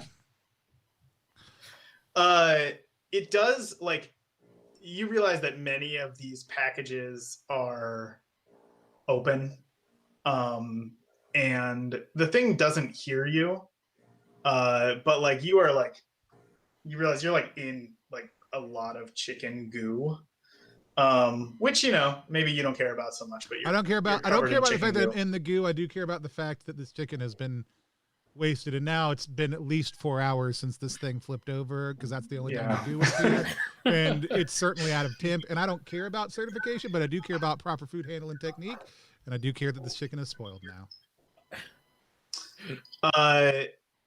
Yeah, so it turns around and chucks a motorcycle. So it like its hand finds a motorcycle and it turns and wings it at exactly where the two of you just were, and it sort of bounces off the top of the truck, and it flies over your head, Marty, and then careens into the street beyond, smacking into a car, and maybe there's a nice little explosion. Yeah, that was It close. like when it turns back around towards you, it's clearly got blood like all over its face, which it's trying to wipe out of its eyes. And it's advancing on where you are, Thaddeus, but it doesn't look like it notices that you're there. Between the two of you, what are you both doing? This might be a roll with help for you to do whatever it is you're about to do. We'll see. Never. I'm gonna be slowly. I'm slooping my way. Can I see the potato gun on the ground nearby? So the potato gun was over by the cab, Right. where you had climbed over. So you could crawl over towards the I'm potato making gun my or way sort of that sneak direction. over. I've got the customer complaint department pointed at the creature as I'm slowly making my way, sloop that direction. That happens to be where Isaac is as well. Okay. So Isaac is like on the cab up in that direction. Right. And so, And Isaac, what are you doing? I can roll to assist him, right? In this case. Well, if you're doing something that helps. Yeah, right now he's just sneaking away. Yeah. So what do you want to do? That. What is your ultimate plan here? To get the creature like away from him, like if I can distract him in some way, like maybe like grabbing some material and like chuck it to make noise, since it looks like it's a bit blinded from the blood. Yeah, absolutely. That is. Why don't you roll to like both be sneaky and get it away from you? And I'll have. I think that's Isaac rolling as focal. So your goal is to toss something real far and get it to be distracted. Okay. I get the one, obviously, and then I guess I can invoke strong since I'm throwing it. And would I get the partial from my slot fighter profession? Or just go ahead and take that partial for throwing things. Okay. Absolutely. Since I am, I think that's all I can add to that.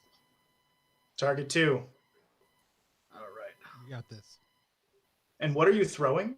What do you want to throw? What do you want to have be available? Is there any like shrapnel or like something solid, like a piece of metal I can throw? Yep, you can find that. All right, let's go and do that. I'm just Target trying 2. to get him away from Thaddeus there. Oh, hey, that's actually not bad. 3 hits, 2 spares, and a spiral. Great. Minor bonus. What do you want? Basically, you wing a relatively flat piece of metal far off in the distance. Clang! It hits, and the creature kind of looks around and actually like backs up from both you and the sound, and then like skirts the wall of the building, like storefronts, until it finds a way to go like in and away, and then it disappears. So you're gonna make us feel bad for this thing. Well, you got it pretty hard with that first roll, and I feel like it's kind of on the run at this point. You have successfully chased it away from its chicken cache. You solved your Troger and puzzle. are now in the clear. Marty. Marty. Yeah. You okay back there? Yeah, I'm fine. My suit looks pretty messed up. Lily's gonna have to get me a new one when we get back home, but otherwise, I'm okay. Not if we tell the commander what you said. You wouldn't dare. I don't know. Please don't do that. I'm gonna do it.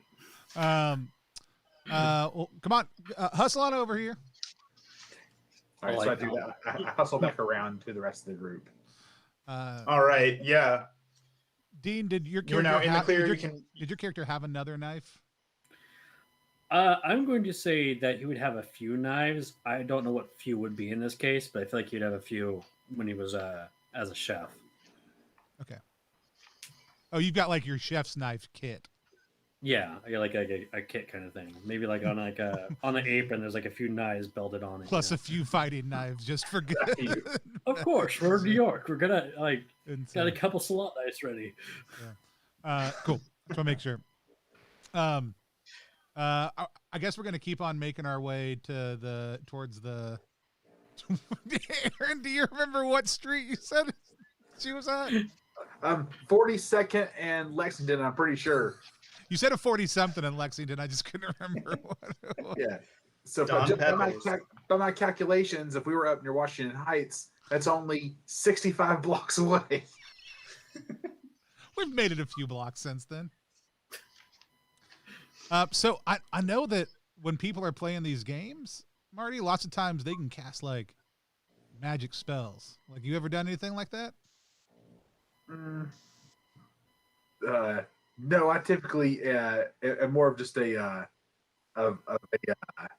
non-magic user when I'm playing these games. You know, I'm more of like I'm usually like a barbarian or something. So I mean, as you can tell by looking at me, usually I strength my way out of things.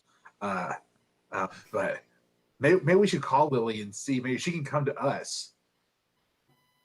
I'm just trying to figure out. I know you level up, you get spells and stuff. I'm just trying to figure out how that works. Yeah, You're like, we got these Trogers, we got these dragons. We found a path, which I think is an important part of that game, right? And so you number one, we had this conversation as we're. If you would like, if you would like to try to call Lily, you quickly discover that you have no service. So sort of out for the moment. But actually, as you were walking and talking about like magic spells, you see that one of the trash cans on one of the corners is just like, oh, by the way, I didn't even share my screen. Why don't I do this? Why don't we take like a walk through memory lane? Let me, can I present a tab? Yeah. Yeah, okay. Oh, but it conveniently put them out of order.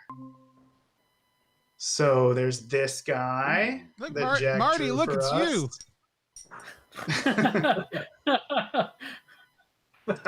And then he illustrated. This is new art for the game you got just like today, right? Yeah. This. Oh, look, Marty, it's you again. When did he remove my legs from me? I don't remember that. We put him back on. You're fine now. Put you a soldier suture there. Nothing to worry about. And then I think, he took creative liberties with this guy, but there's his troll. Oh man. So we made that guy scared and we made him run away. De Blasio is going to be so mad about that stoplight.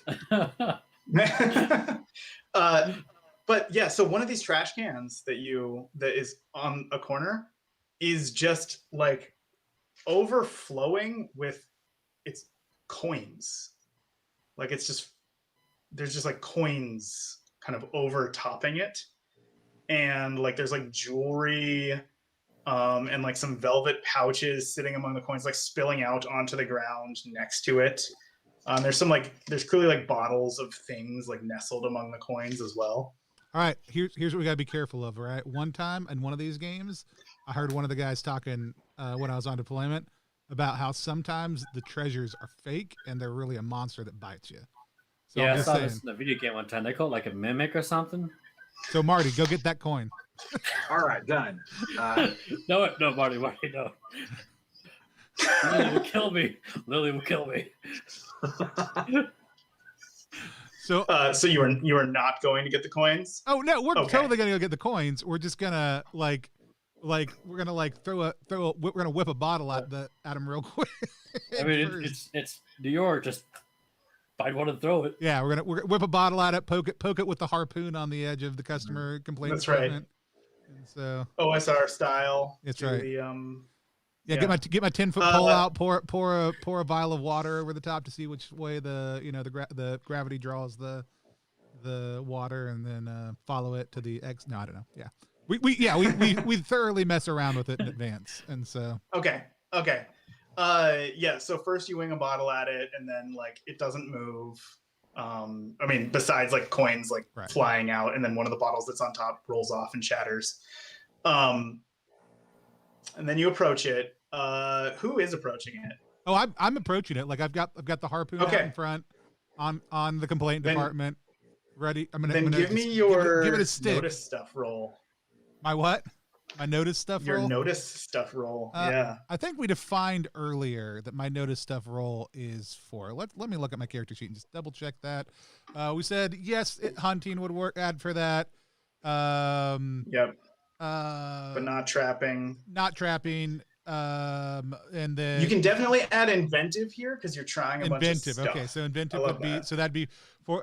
Here's my question. Yeah. No, it's fine. I was going to say, would everything has a purpose matter here or not? Like, I don't want to leave this treasure behind. Like, yeah. I think that this is actually a great example. You are sure there could be danger, but you don't want to leave the treasure behind. Like, so treasure in the middle of the street matters. Everything has a purpose. Treasure in the middle of the street matters. All right, cool. So I don't know that I've been tracking luck at all. So. This is against a target 4. Okay. So we're gonna roll for. I'm gonna go ahead. I guess I'll go ahead and add a dice if I want to spend a luck to add a dice. I can do that, right? Is that the way it works? Yeah, that's right. Yeah. So we'll go ahead and add a dice for that. So. Oh well, I got 3, but I got a net 1, 2, 3, 4. I got a net 5 spares. Oh my goodness. All right. Well, you're going to have to figure out how to use those because here's what happens. You get the harpoon out to poke it like from a safe distance, and you start advancing on it. And you step, you get around a car and you take a few steps towards it. And then it becomes hard to take the next step because you feel like you're like stuck in, deep woods mud or something like that. And you look down at your boots. Are they like, do you wear like combat boots? Oh, of course. Yeah. So your combat boots, there's like this gray kind of putty on the ground. It's like a big pool, like the size of a big puddle. And it's kind of like you're stuck in it with one foot and it's starting to creep up ever so slowly your combat boot. Gents, I told you they talk about those mimics in those games. They have traps in those games also too. And I think that might be the situation we're dealing with here. You say I made my way around a car just a second ago? Yep. I'm just gonna hop back up. What would you like to spend? What would you like to spend your? Oh yeah, that's right. So I got these options at the bottom of the sheet of paper, right, to look at. That are helpful. You see way forward, you find a useful but strange item. Draw attention, give an ally. You take advantage of attention. Another threat emerges, distracting the original threat. Threat runs into a modern problem. Damage to your surroundings gives you an opportunity. An ally shows up to help. I feel like in this situation, and how do they each cost one thing? Basically, like, because you got a bunch, you're gonna pick one thing, but it can be a pretty big thing in this situation. I will go with find a useful but strange item. Seems to be the most natural given the mode that we're in the game right now. Okay. So say you wanted like a magic item, what would it be? Magic shotgun. Yeah, I mean, I actually think if we're going with classic D&D items that do not include guns, I do think some sort of like I do think some sort of crossbow would probably make the most sense given the character conceit and everything else. Potentially in this situation, if it's going to be useful, maybe it has a grappling attachment on it also too.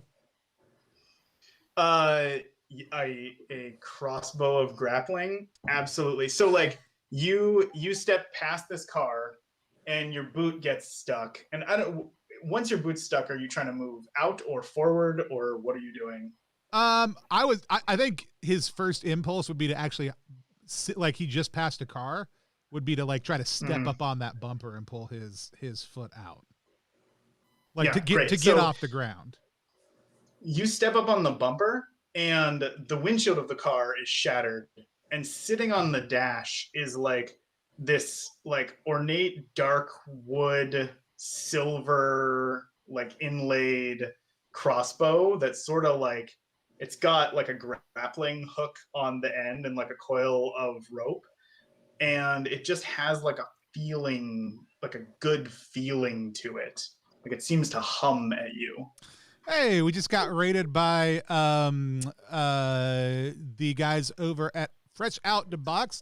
Johananon just and the crew over there just said us, hey guys, we are playing Spiral Dice using the Sapio system. It is a narrative forward, cool dice mechanic. If you like the Genesis dice system that powers like Star Wars and other stuff like that, but want something that's more narratively flexible and a little bit more open source, this is going to be your jam. But we love the folks over at Fresh Out the Box. We auto host them whenever they're playing stuff, and I think they were starting a new campaign over on their channel tonight. But thanks for joining us, y'all. We love it. Hi, welcome. Yeah. If you want to check it out, I'll drop a link for you. I also just found, I think maybe my first magic item that I've ever gotten in a thing on stream. I got a crossbow of grappling, but we're playing modern food truck, militant food truck people who the New York City's been taken over by Dungeons and Dragons like creatures, and we're trying to find our way out. We're a little bit country, a little bit rock and roll. Cool. I grab it. I say, hey guys, found something. And maybe you're also stuck. I don't know if you want to note that or not. I'm stuck, but I do have a cool magic item now. Yeah. As if it's still coming up, he's not going to hesitate to drop that drop out of his boot. Like, I mean, he'll let that boot go. Okay. Yeah, absolutely. And actually, as you go to untie it, it starts to sizzle. And like you can see the bottom of it is like deforming and sort of dropping when that into happens, this putty. I don't even untie. I just cut the laces. Oh, okay. Pull my foot out. Yeah. And so you hop onto the bumper of the car. What's everybody else doing? Better to lose a shoe than lose a foot. You know what I'm saying? Y'all don't want to come over here. I don't know. It was crossbow season. Sir, it's you know what we say out on the range. It's always crossbow season. Fair enough. We should avoid that. We should avoid the chest with the gold and a phrase I never thought I'd say in my life. We should avoid the gold over there. Well, maybe is the trash can affixed to the ground? Like, is it planted on the ground, or is it like a movable trash can? So what you actually see if you investigate it, like now that you've kind of gotten a lay of the land and you've been poking this thing and you try to approach it, is that putty pool is in the street surrounding this corner, but is not up on the corner, and the trash can is up on the corner. So the way you approached it, you basically came like through the street. But if you went around to the sidewalk, you could actually get to the trash can, and it is affixed to the ground with some pretty darn heavy bolts. The GM who just tried to kill me, he said that I can see that if you, I'm just kidding. It looks like if you go up on the sidewalk, you should be fine. Just don't come this way. Also, we should keep an eye out for a shoe store. Just FYI. All right, I think I'm gonna go over and go up on the sidewalk and go around and try to sneak over to that loot. Okay, yeah, you can all at this point the ooze is moving slow enough that you can grab the loot and fill your pockets with as many heavy coins as you want. There are let's go ahead and calculate bottles. Encumbrance now, guys. It's encumbrance, yeah.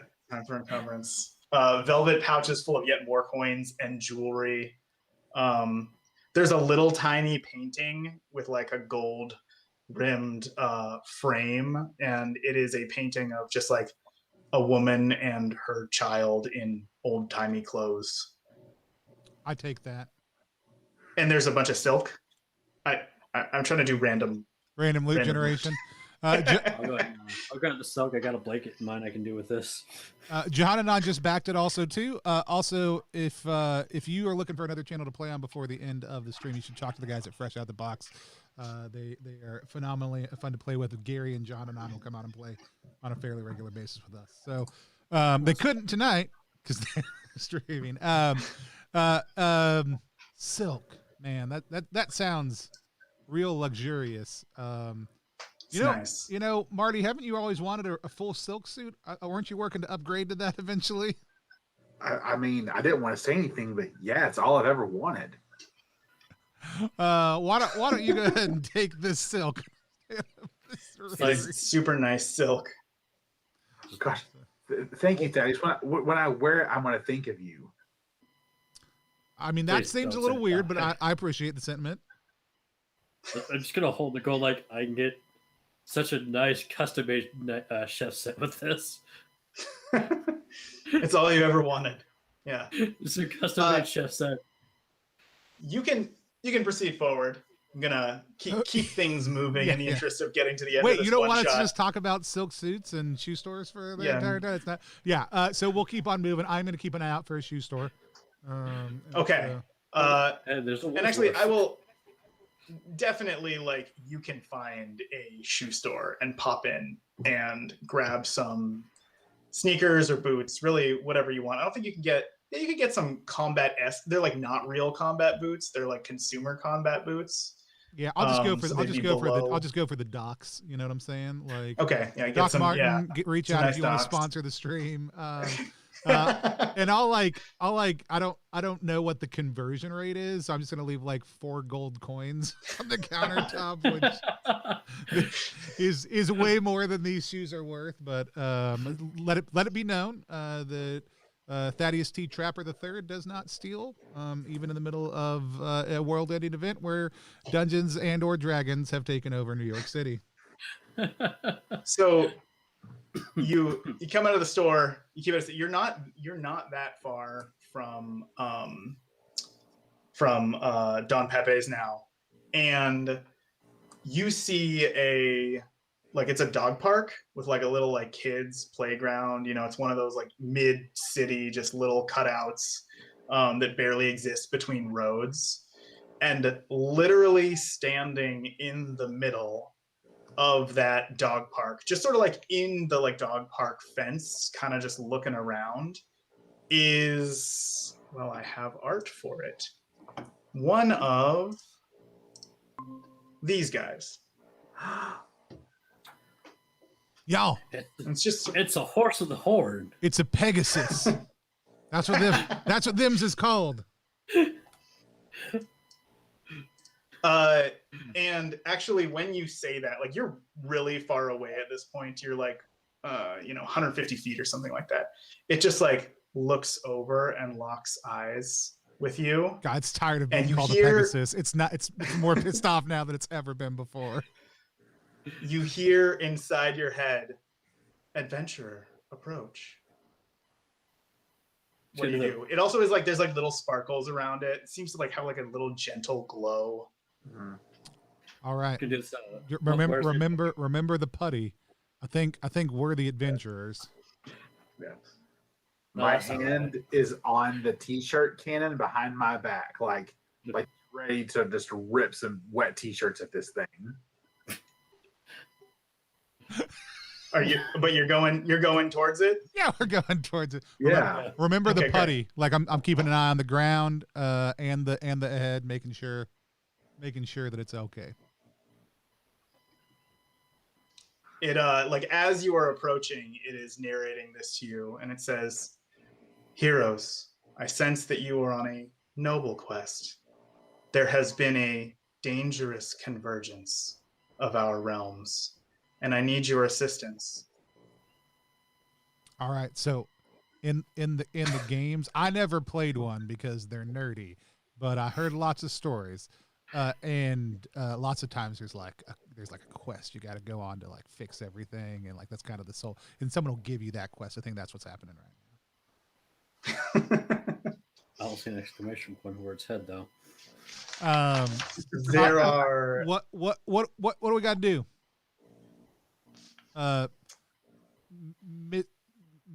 Matt, your unicornness, Pegasusness. yes. There are many planar anchors that have joined our realms. You are headed to a place that has one. I need your assistance in destroying it. Take this item. And it like looks and like you didn't notice it before, but wedged into a like a park bench is a big, it's a like a battle axe. And then like before you even get to the unicorn, it sort of like trots around a little bit in the dog park and then hops the fence and like hops over cars and runs off. Wait, you didn't tell us anything Oh. about the anchors. And like when you enter the sort of like lingering aura that it left behind, you feel your wounds knit. Yay. Your back feels better, your arm feels better, and you are The chicken goop goes off of me. the chicken goop slides off and you feel dry. Truly a miracle. And there is this battle axe in the park bench in an otherwise empty park. What do you do? Well, Dibs. Hardly need a weapon. Dibs. All right. you do like, you said you like to be one of them barbarians, right? Don't they use axes? Oh my gosh. I touch it and I feel so powerful. Yeah, you're gonna pull it from the bench. It is Yes. wedged in the bench, so you're gonna have to like pull it out, sword in the stone style. So I'd be like, watch and Excellent. learn. Are you the chosen one? Yes. So I grab it and I want to rip it out.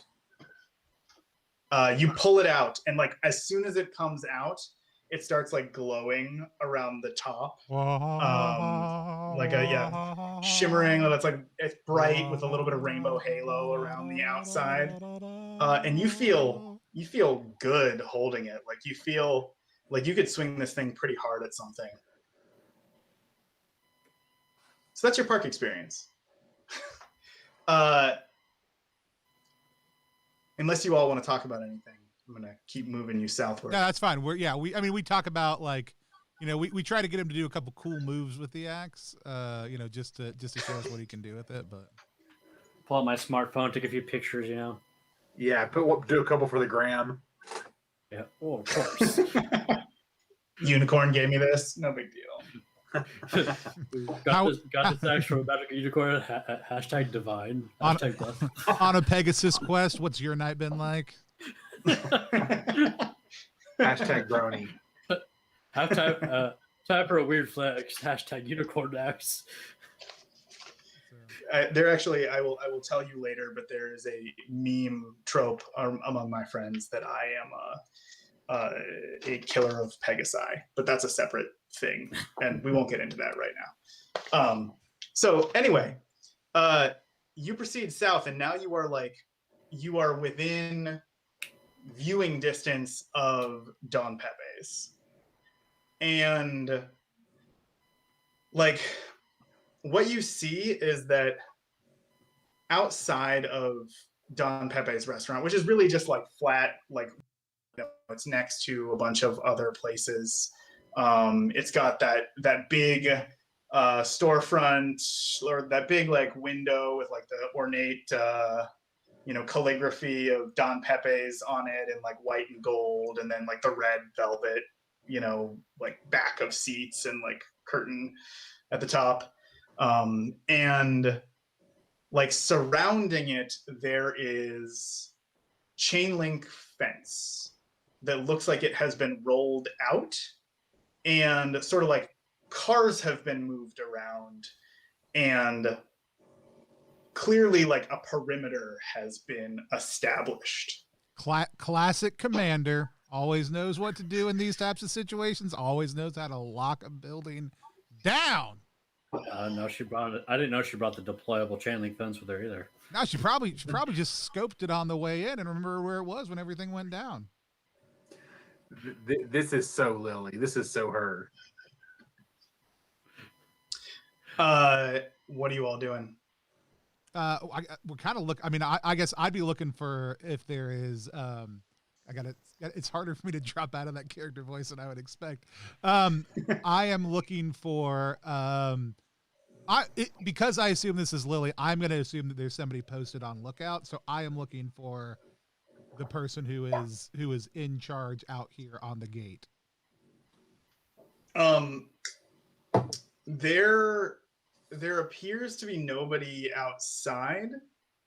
But when you look up, this is like a 6-story building, and hanging off the top of the top story, there is an air conditioner that's like held on like a rope, and there is like a microwave and a dishwasher, and they are all just sort of like dangling above the storefront to Dom Pepe's.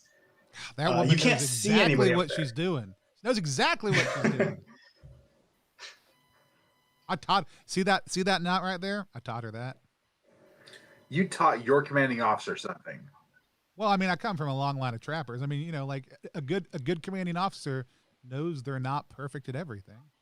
Oh. Gotcha.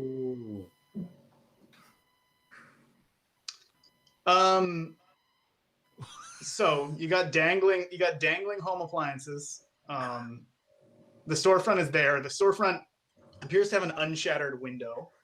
And basically there is this chain link perimeter that you'll have to hop if you want to get to it. Yeah, I want to know how to like. I feel like giving my character's background. I want to know how to get around the trap without setting the trap off. Okay. Yes.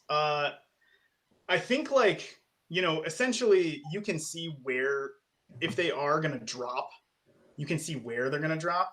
And so you can either, you know, get to the point where they're going to drop and then speed up and go in, or you can get to the point where they're going to drop and then back up and let them explode in front of you and just protect yourself. But there's not a trigger, so I'm assuming these are manually dropped. It looks like there does not appear to be a tripwire or anything like that rigged up to them. I'm going to get close to them and just go like this then. Lily, this is Thaddeus T. Trapper, the third proprietor of Game On Food Truck. You might remember me as Sergeant Thaddeus Trapper. I am here with Marty and with Isaac. We did have to leave the truck a little ways back, bivouacked. We'll be able to get it. It's in a secure location. Do not worry. We would like to come in. We would like to not be having those heavy items dropped on us. I do deeply appreciate the work that you've done here, and we are just here to support you. Over and out. You hear just like off from the top of that roof, they're kind of like talking noises. Kind of seems like there's at least 2 somethings up there talking. And then you see the top of a head with pointy, long ears, bald head. Looks like the skin is like, you know, not in the white through brown tones that you are used to. Might be like grayish or greenish. And maybe looks, I'd say, yeah, that's about what you get. But like, head pops over and looks down at you from between the appliances, and then disappears back behind, like back onto the roof. Sir, if the commander is in there, you should go ahead and let them out. Otherwise, you are in for a world of pain. By the way, my name is Thaddeus T. Trapper III. I assumed that the commander was here. Obviously, something has gone awry. You do not seem to be the commander. I am the owner and proprietor of Game On Food Truck, mostly a field hunter, semi-retired. These are my associates, and you need to hand over the commander to us, or not to be too untoward, I will either do one of 2 things: end you or trade you a potato. Those are your options.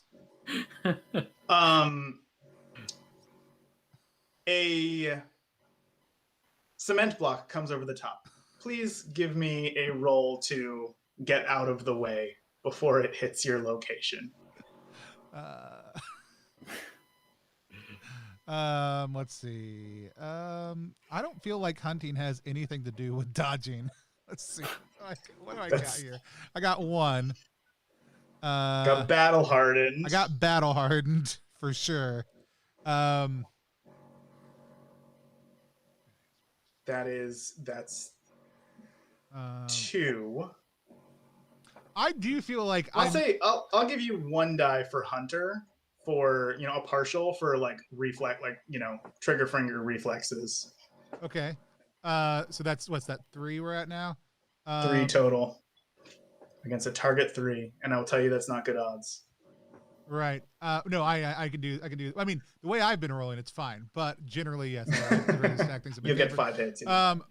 I would like to know if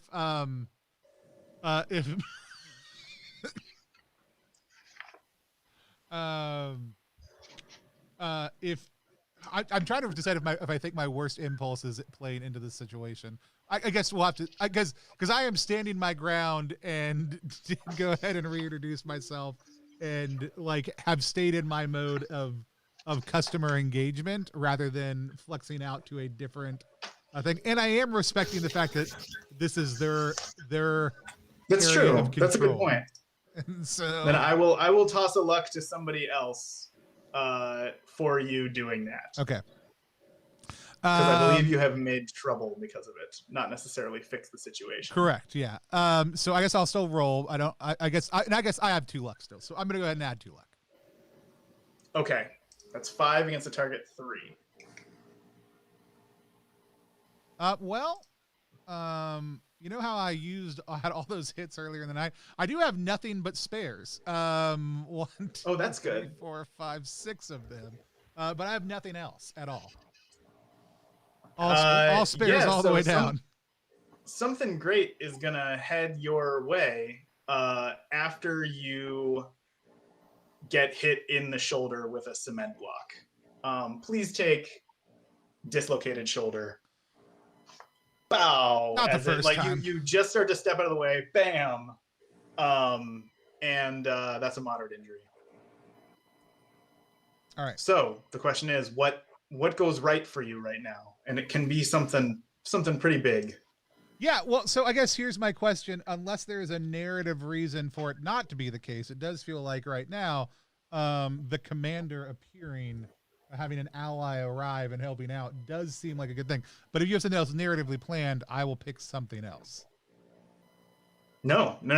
Let's do it. Okay. So basically, the cement block comes over the top, and you get hit, and then you hear like a from the roof, and a thud, and then this creature comes over the side of the roof, sort of like clearly it has been hit, and tumbles all the way down the full 6 stories and bam onto one of the cars, smashing in its hood. Lily looks over the top. Her hands are bound, and she's like, "Come up and get me! Hurry up!" I looked down at the body. I was like, "You could have had a potato." I was hoping to make a really killer side of potatoes joke when we killed that troll with the potato gun earlier. It didn't happen. I'm gonna say it's my big letdown for the night. But yeah, as far as I'm concerned, we'll make our way in. Anybody else have anything else? Yeah, sounds good. Definitely. All right. You open the door to Don Pepe's. The tables have been rearranged in various chest high walls configurations. Everything has been flipped and turned into a chest height little maze. And you can see that the lighting has kind of been taken down. This place has been kind of stripped for stuff. As you make your way in, so like to get upstairs, you would have to go through the kitchen, and the kitchen door opens. Who's in front? Oh, I have I'll a be in question. front. Before that happens, I have a question. Can I try to relocate Yes. my shoulder? Oh, yeah. Let's roll for that. Here's my thing. I'm also okay. I'm okay with it not even changing the target number difficulty or mechanically. Just essentially that I'm happy to still be in a lot of pain. I just would like to be able to use that arm theoretically. And so I'm not necessarily looking to clear the condition so much as narratively state. I put my arm back in its socket at least somewhat, but I'm happy to roll for it also. But I- on the snap. I think we need to roll for it. Okay. Target 2. Okay. What in your experience gives you the? Yeah, I think probably partial for Hunter, and then Okay. one for Battle Hardened. Yep. Is anybody helping? I can help, but I can since Okay. if you want to spin it martial arts, you have to learn how to pop joints. Do I want to accept it or refuse it? So, I'll take the help. That's fine. It is significantly easier to pop your shoulder back in when someone else is doing it for you. Yeah, and so That's right. It's 4 against the target 2. All right. Too many tabs open. Gotta figure out what I've gotta look at. There we go. It's like that song. Yes, it's a banger. Boom. song. Yeah, it's great. So Slaps. just four hits. Net 0 on everything else. Great. Yeah. You can drop that down to a minor injury. It hurts. Isaac kind of steps up and like helps you brace against the wall and pull out, push back in, and it's working. Crack. Awesome. Yeah. There's still like a big kind of rectangular bruise mark on it if you look where you got hit with a cement block. I think it's a narrative hit with a cement block because I think a cement block from 6 stories is be pretty bad. Yeah. So shoulder gets popped back in, and then if you're leading, the door to the kitchen opens, and there is like this contraption that is being manned by one of these little gray green people.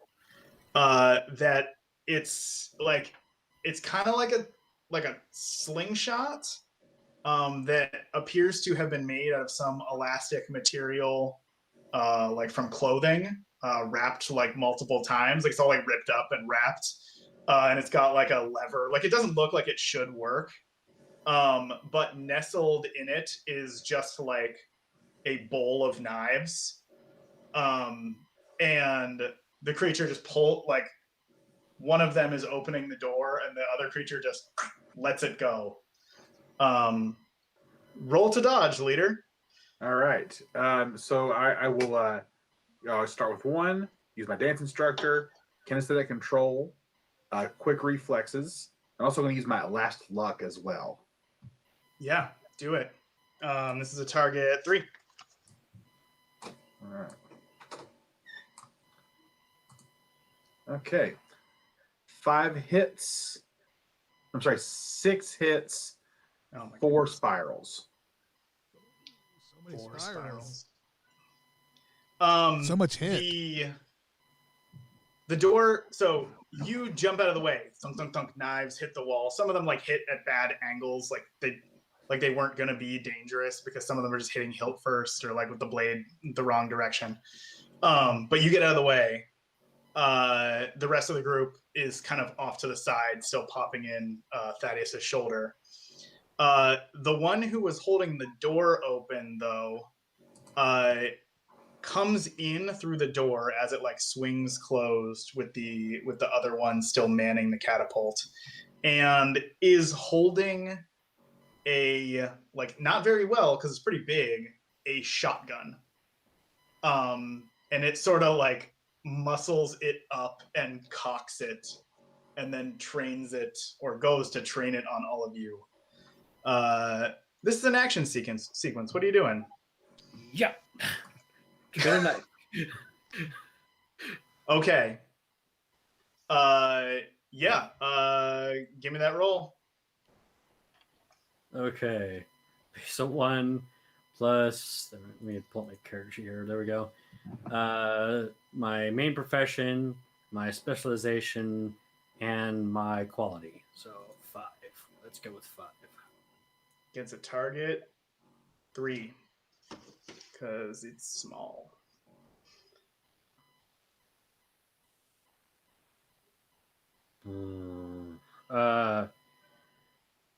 Okay. 2 hits, 3 spirals, and 2 spares. So that cancels. Okay, so it shoots that shotgun from far away. Your knife hits the door just above its head, and you get peppered with some buckshot in your leg.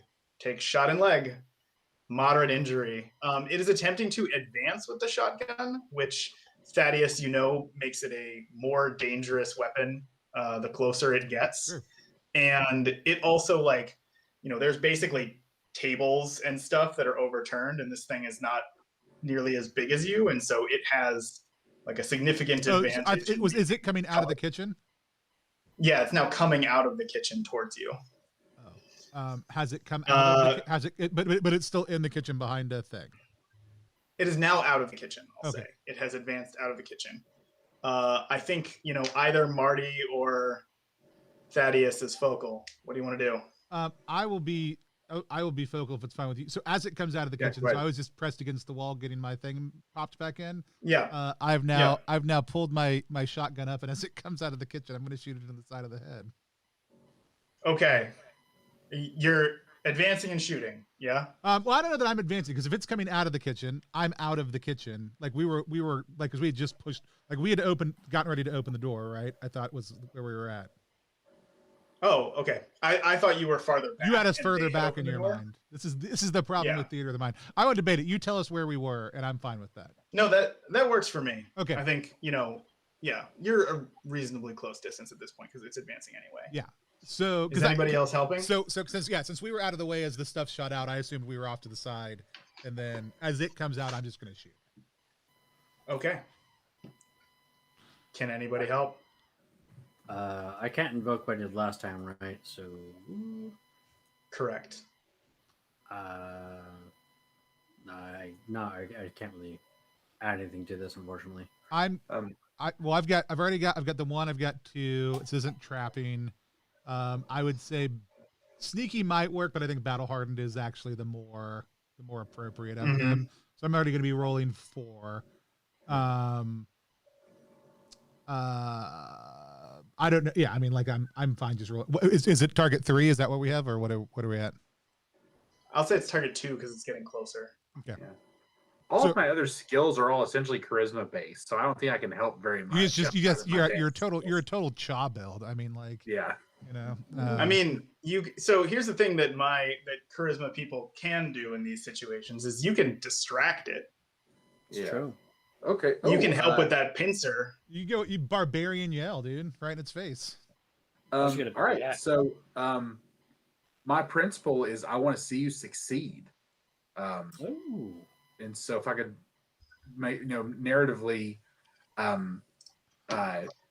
do whatever I can to get you closer to the thing, or, I'm trying to think of how that would look. And not me. So one of the things is you can't use your principle on somebody else's role, but you do have creative.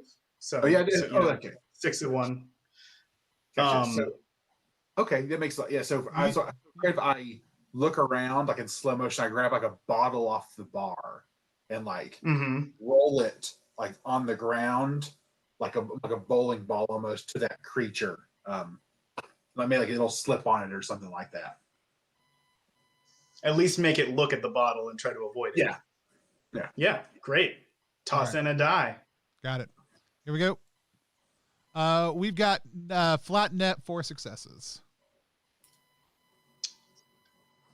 You hit, and it's a shotgun, and you're not that far away. Creature gets peppered and like just drops down behind one of the tables, and you hear its shotgun clatter away. You hear the other creature kind of squeak and start running. You don't hear other movement. I think I'm right in the door, like behind, like trying to basically track what direction it's headed, assuming it's headed more deeply in. And so I want to try to follow it back to where the commander is. Okay. Yeah, it heads up and away. Like you get into the kitchen. There's nothing else in the kitchen. Are you all going? You all chasing this thing? Oh, Yeah, I'm gonna, because I want to make sure I have enough knives. He can grab his knife back from the door and then grab a few more out of the wall just in case, and then we'll be following. It's always knives in kitchens. Oh yeah, I guess there's like a bunch stuck in the wall, right, and on the ground. Yeah. You're good. Yeah. So you chase this thing up 6 stories, and then like you are just catching up to it as it gets to the door to the roof. And what are you gonna do? Mow it down from behind? I mean, at this point, I'm gonna try to probably not be being too loud. So if I can run up on it and stab it in the back with my harpoon, that would be my preference. Okay. Give me the roll. Yeah, and what are you helping too? Yeah. This can be a volley of murder. If you want to try to shoot it with a potato gun at this time, we are headed towards the end of. We gotta save that potato gun for like the to... final victory. Like that's gotta be the crowning achievement. Shoot a potato gun, have a gun fall off the side of the building. Shooting potato gun and t-shirt cannon simultaneously. So I would say this is 100%. Feels very hunter. So full hunter.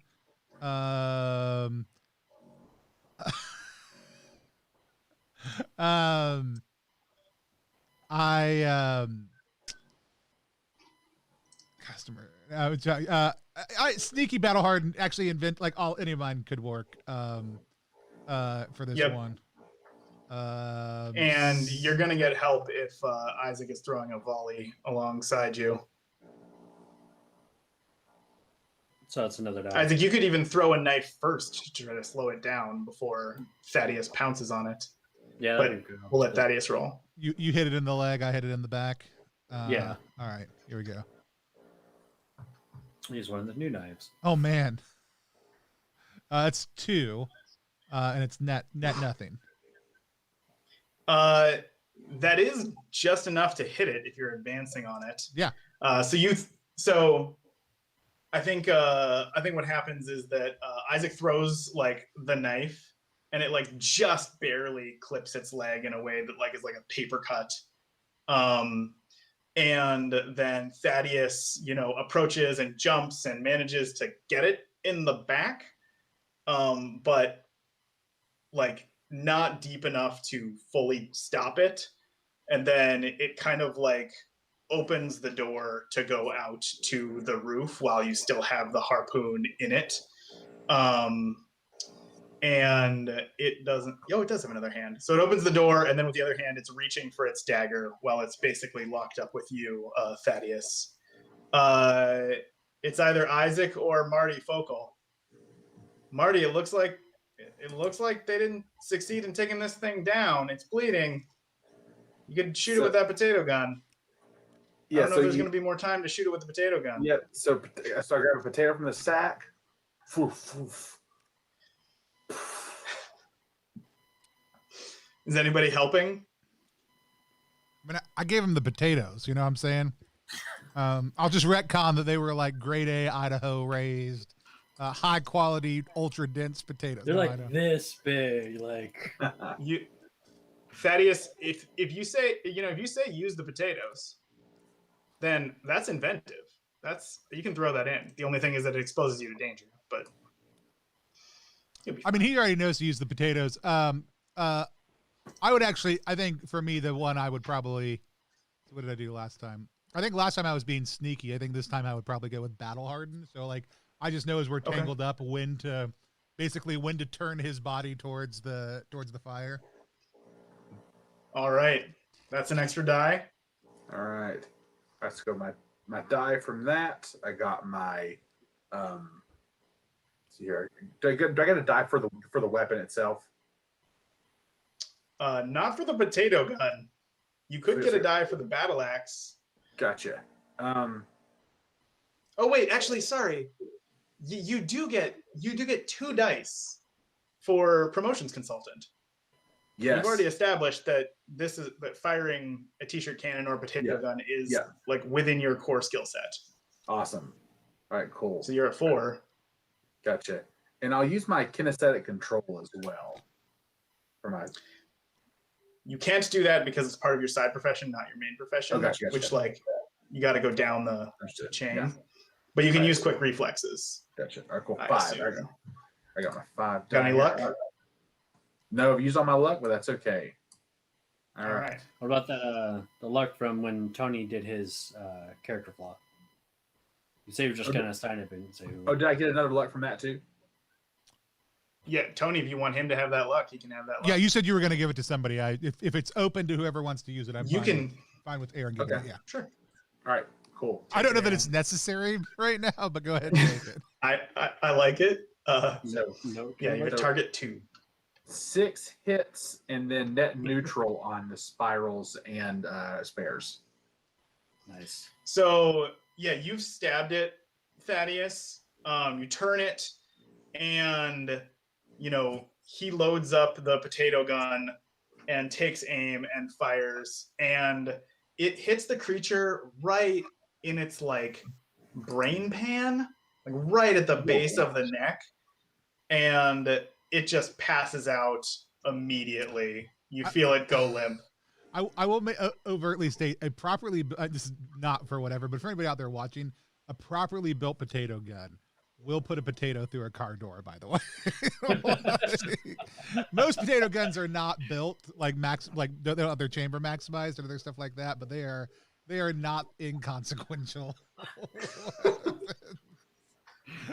I guess we didn't establish how serious this potato gun was, but I think it's way more serious than a normal you one. would have. Yes. Yeah, Yes. I don't think it's through a car door level, but it is like probably dent sheet metal level. And I'm not not for right going to now. narrate what happened. Yeah, I'm not going to narrate what happened to that goblin, but needless to say, the potato gun performed flawlessly. No, that was just a weird bit of extra information, not seeking more damage on this poor fake creature by this amazingly well-built fake weapon. That was not at all what that was about. So anyway, it goes down, and you can open the door to the roof. You see that whose dad was it? It would have been Mine. Marty's dad. Right. So Marty's dad is like unconscious and bound, and Lily is standing up bound, and it looks like one of these things has been beaten up on the roof by her. And otherwise you can see there's like a bunch of, against like all of the edges of the roof, there is a bunch of like stuff tied up to be holding a lot of these appliances that are dangling off. And there's like a little mini catapult with a bunch of cinder blocks sitting next to it. But Lily is otherwise in the clear. The other thing you see, sitting in the middle of the roof, is like, it's like an old-timey lantern, but it's black and there's no light in it. And it has a bad feeling to it. Like it feels like your ears are kind of popping from like this, like a pressure undulation sort of emanating off of it. And Lily says, "You made it. Took you long enough." And she goes and like puts up her binding to you, Isaac, so you can cut it. We'll go ahead and cut it off. Good job. I like unnecessarily salute. Commander, Thaddeus T-Trap for the third. Order for duty. Excellent job securing the facility. I can't imagine how these interlopers got the drop on you, but we wouldn't have been able to help you if you hadn't helped us. So we are at your disposal. Lily, look what these Excellent monsters work. did to my suit. I need $800. We can discuss the $800 with your father later. Yeah, Marty, you want to be Okay. one of those mazes of monster heroes? I think you need to take the axe to that there lantern. What's the situation? What are we doing? We got to destroy some anchors. Like how we used to fight like Navy all the time and things. It's kind of like that. They're people from another realm are getting up in our business just like they used to. So we gotta take care of that. Here, real quick, I want to try something. I stick my hand into the lantern and I say, the blackest night falls from the skies, the darkness grows. As my light dies, we crave your hearts and your demise. By my black hand, the dead shall rise. And see if I can summon an army of undead.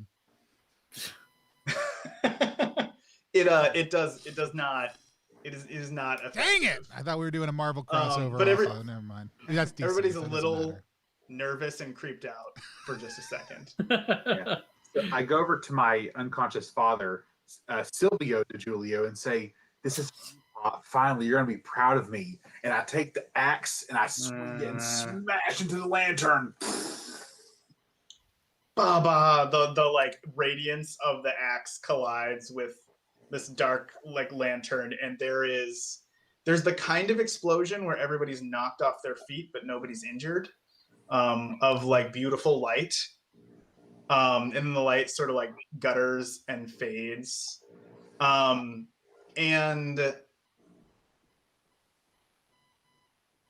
basically like you are like hearing some screams and some explosions off in the distance. You kind of have been all night. And you look over at the rooftop adjacent to you, and there is this just gigantic elk creature standing on it that has horns that are like made of crystal, and it's probably like 10 feet tall, but it's just like standing there. Is the most majestic elk you've ever seen. And then like the air around it ripples and it just sort of like gets sucked into nothingness. And a bunch of the screams off in the distance stop at the same time.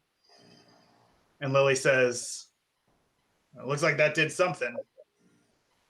Let's secure the perimeter and hunker down until we can figure out what's going on." Yes, ma'am, Commander.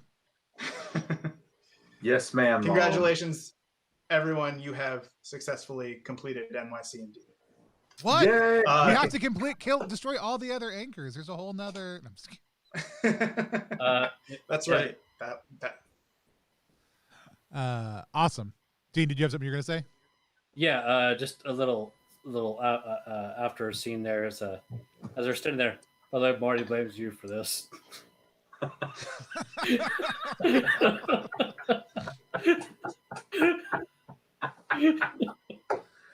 right. We do a little thing here no. on +1 EXP. It's a live stream within a live stream. We call it Reaction Roll. Reaction Roll is a chance for us to sit down with a creator whose game we just played and talk to them about what our experience was, ask them questions, maybe get some answers and get some insight. Today we are playing Spiral Dice with the Sapio system. It is live right now on Kickstarter, funding the creation of the dice that help drive this narrative-rich system. We played today with John, the creator. John, for people who are just joining us, watching this later, whatever it may be, go ahead and give us kind of the elevator pitch for Spiral Dice. Sure. So Spiral Dice are simple dice that drive complex and unexpected narratives in RPGs. Effectively they're dice that hopefully won't be too expensive when they exist in physical form. And you can easily build a dice pool of them and roll them and then get some narrative twists out of them, whether that's using them in the Sapio system or as a GM tool in place of like random tables, or maybe for your own designs if you're a amateur or professional game designer, whatever the case. Awesome. Well, we just played an adventure called NYC and D, which is a system that was built, or a game that was built specifically on top of this project. You kind of funded it as an itch project originally. We were chatting about this. There was some interest in it, and you've doing incredibly well on the Kickstarter, from going through, hey, we have an itch project, we're thinking about doing this, to currently having funded. It's been super exciting to just watch it explode. I had a blast playing, but I'd love to hear from some of our other players. So let's start with Dean. Dean, tell people what character you played, who they were, and kind of what your experience was playing Spiral Dice. All right. Well, I was playing the character Isaac, with the last name I have to look up here in a moment, but I was playing Isaac. We kind of went through this from the prospect of what was essentially hunter / doomsday preppers and food truck owners. I really like the system. It's a very narrative focus. Coming from a background of games like Dungeons and Dragons, Evil World of Darkness, it tends to be very rule heavy. So I like how this was more focused on the narrative, but it still has mechanics so you can proceed naturally. And rather than having turns, everyone just kind of moves as a general unit, which I also enjoy. I personally have not played a lot of freeform combat like that, so I really like that.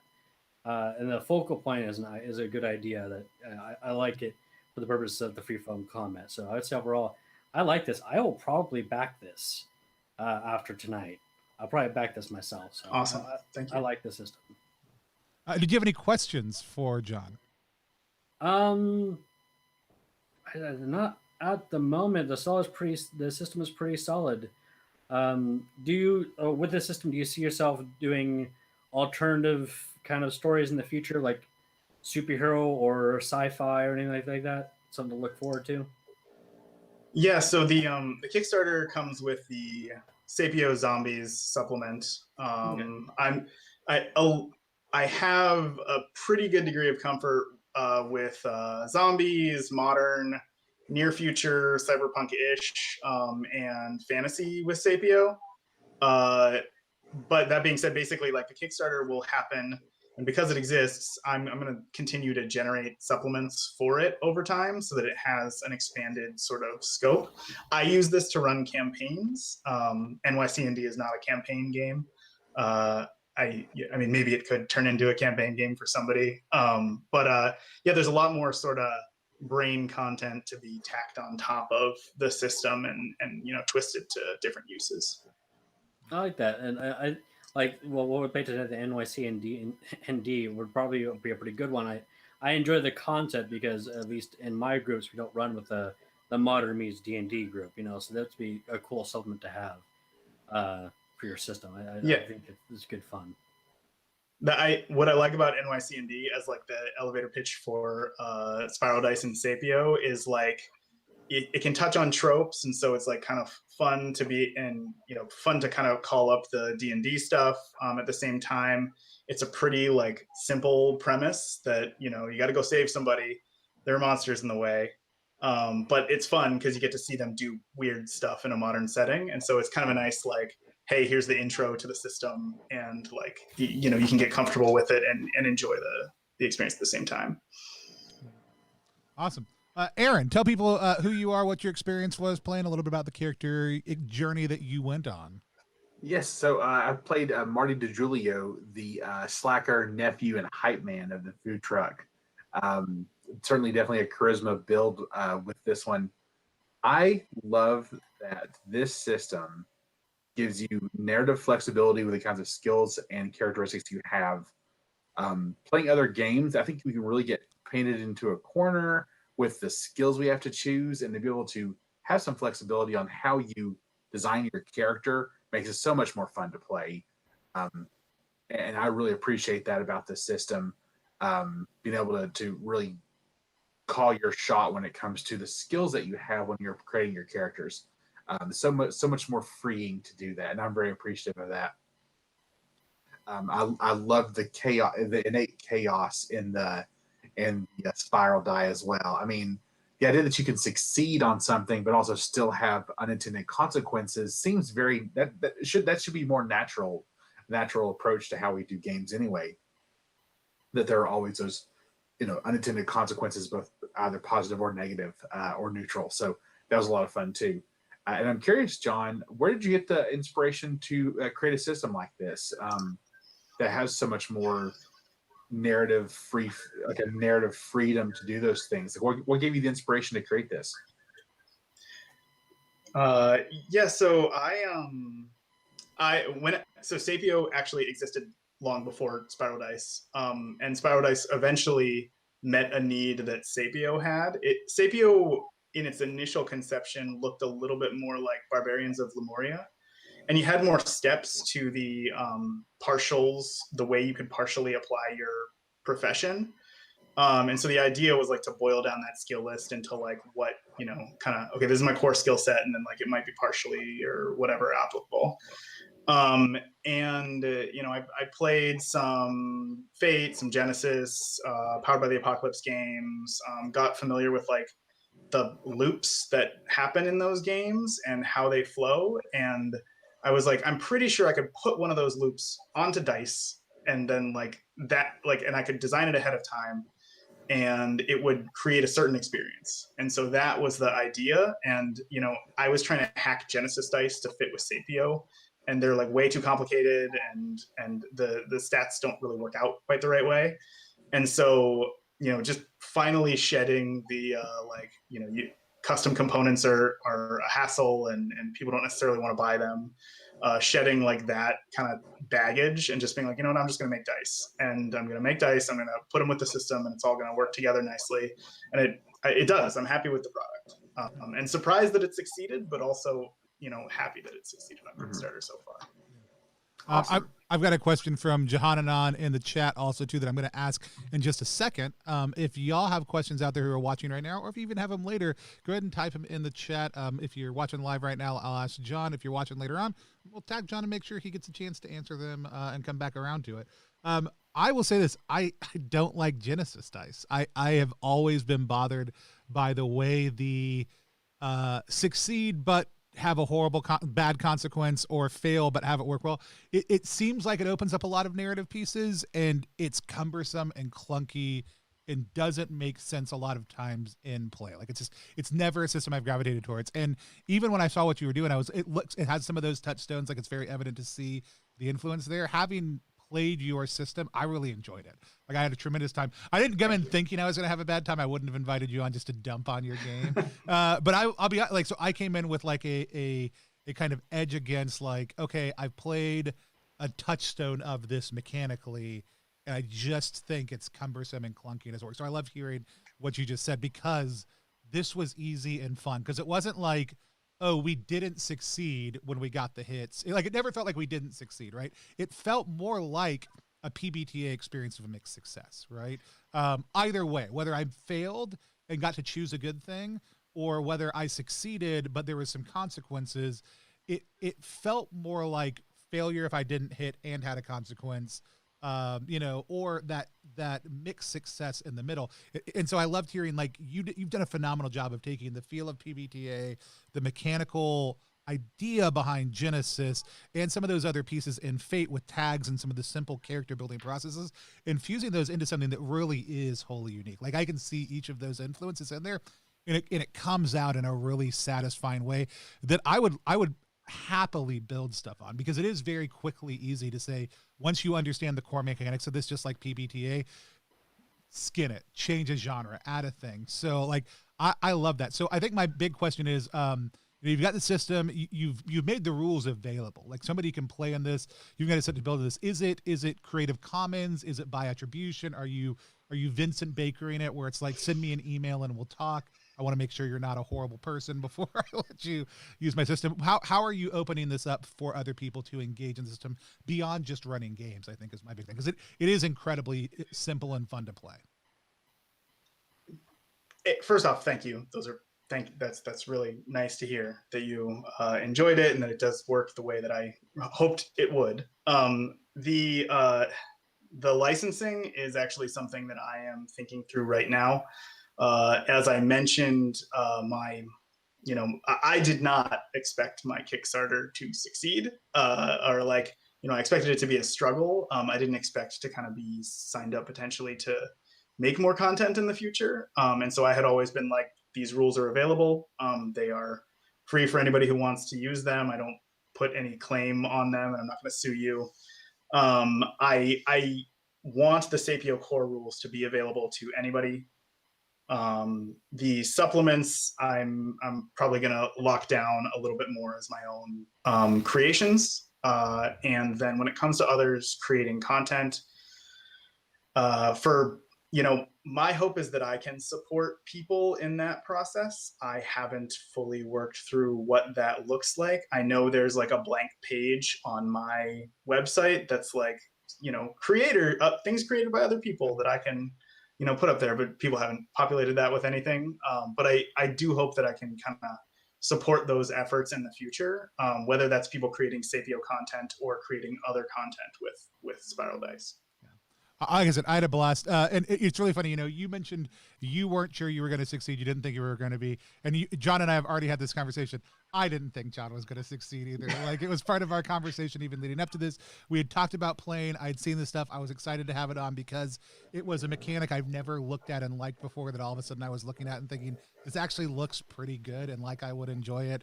And then he was like, you'd launched your itch project, had a couple people pump a little bit into that. And I was like, when are you launching? And you were like, in 2 weeks. And I was like, how many people do you have following your project? He's like, not a lot. And I was like, don't run a Kickstarter. Like, just wait. Like, we can hype it. We can do it up. And you're doing a great job. You've funded early on.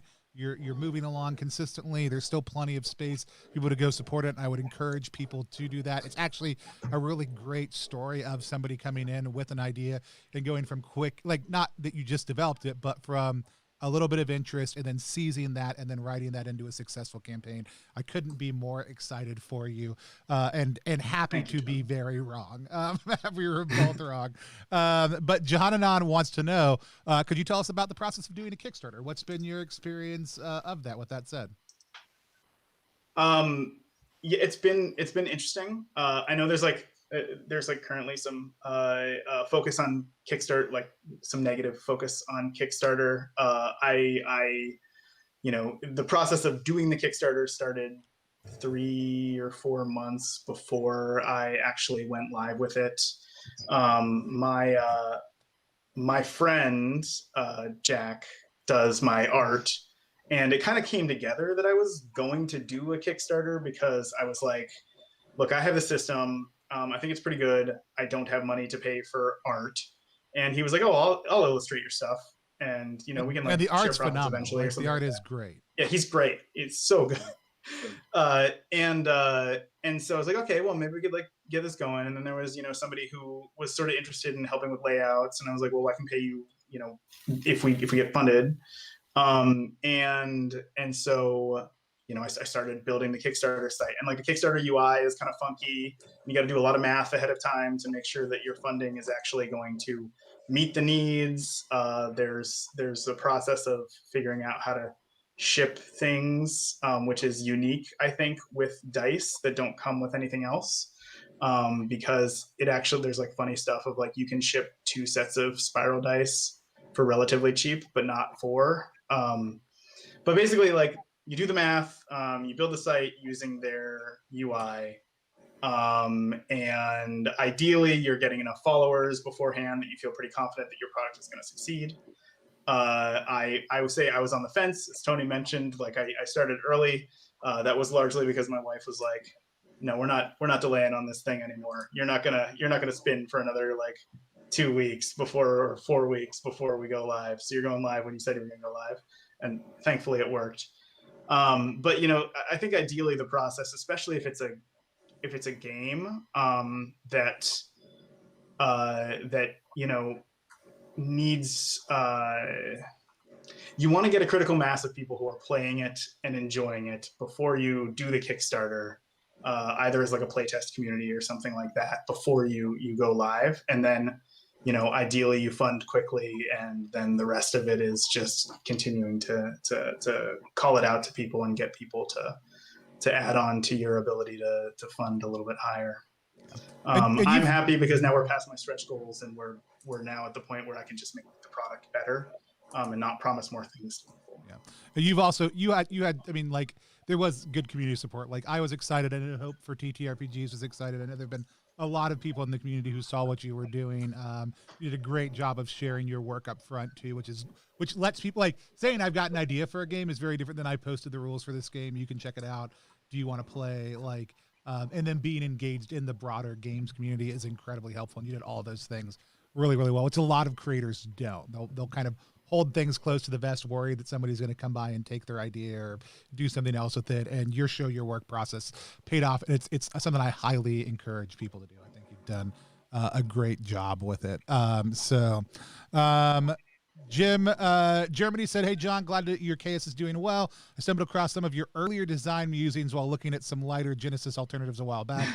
Definitely excited about this project." Yeah, like I said, there's like, Genesis was such a great idea that I don't. I mean, like, I'm not somebody who likes to I don't enjoy the system. If you love the system, if you're from Genesis out there and you're watching, you want to come on and prove me wrong and show me how I can love it, it's great. I would love to have different opinions about it. It never worked for me whenever I tried to play it. And I do have to say the like excitement of people who like Genesis and are doing things with it was sort of one of my touchstones for encouragement, because I was like, this is not the system that I want it to be.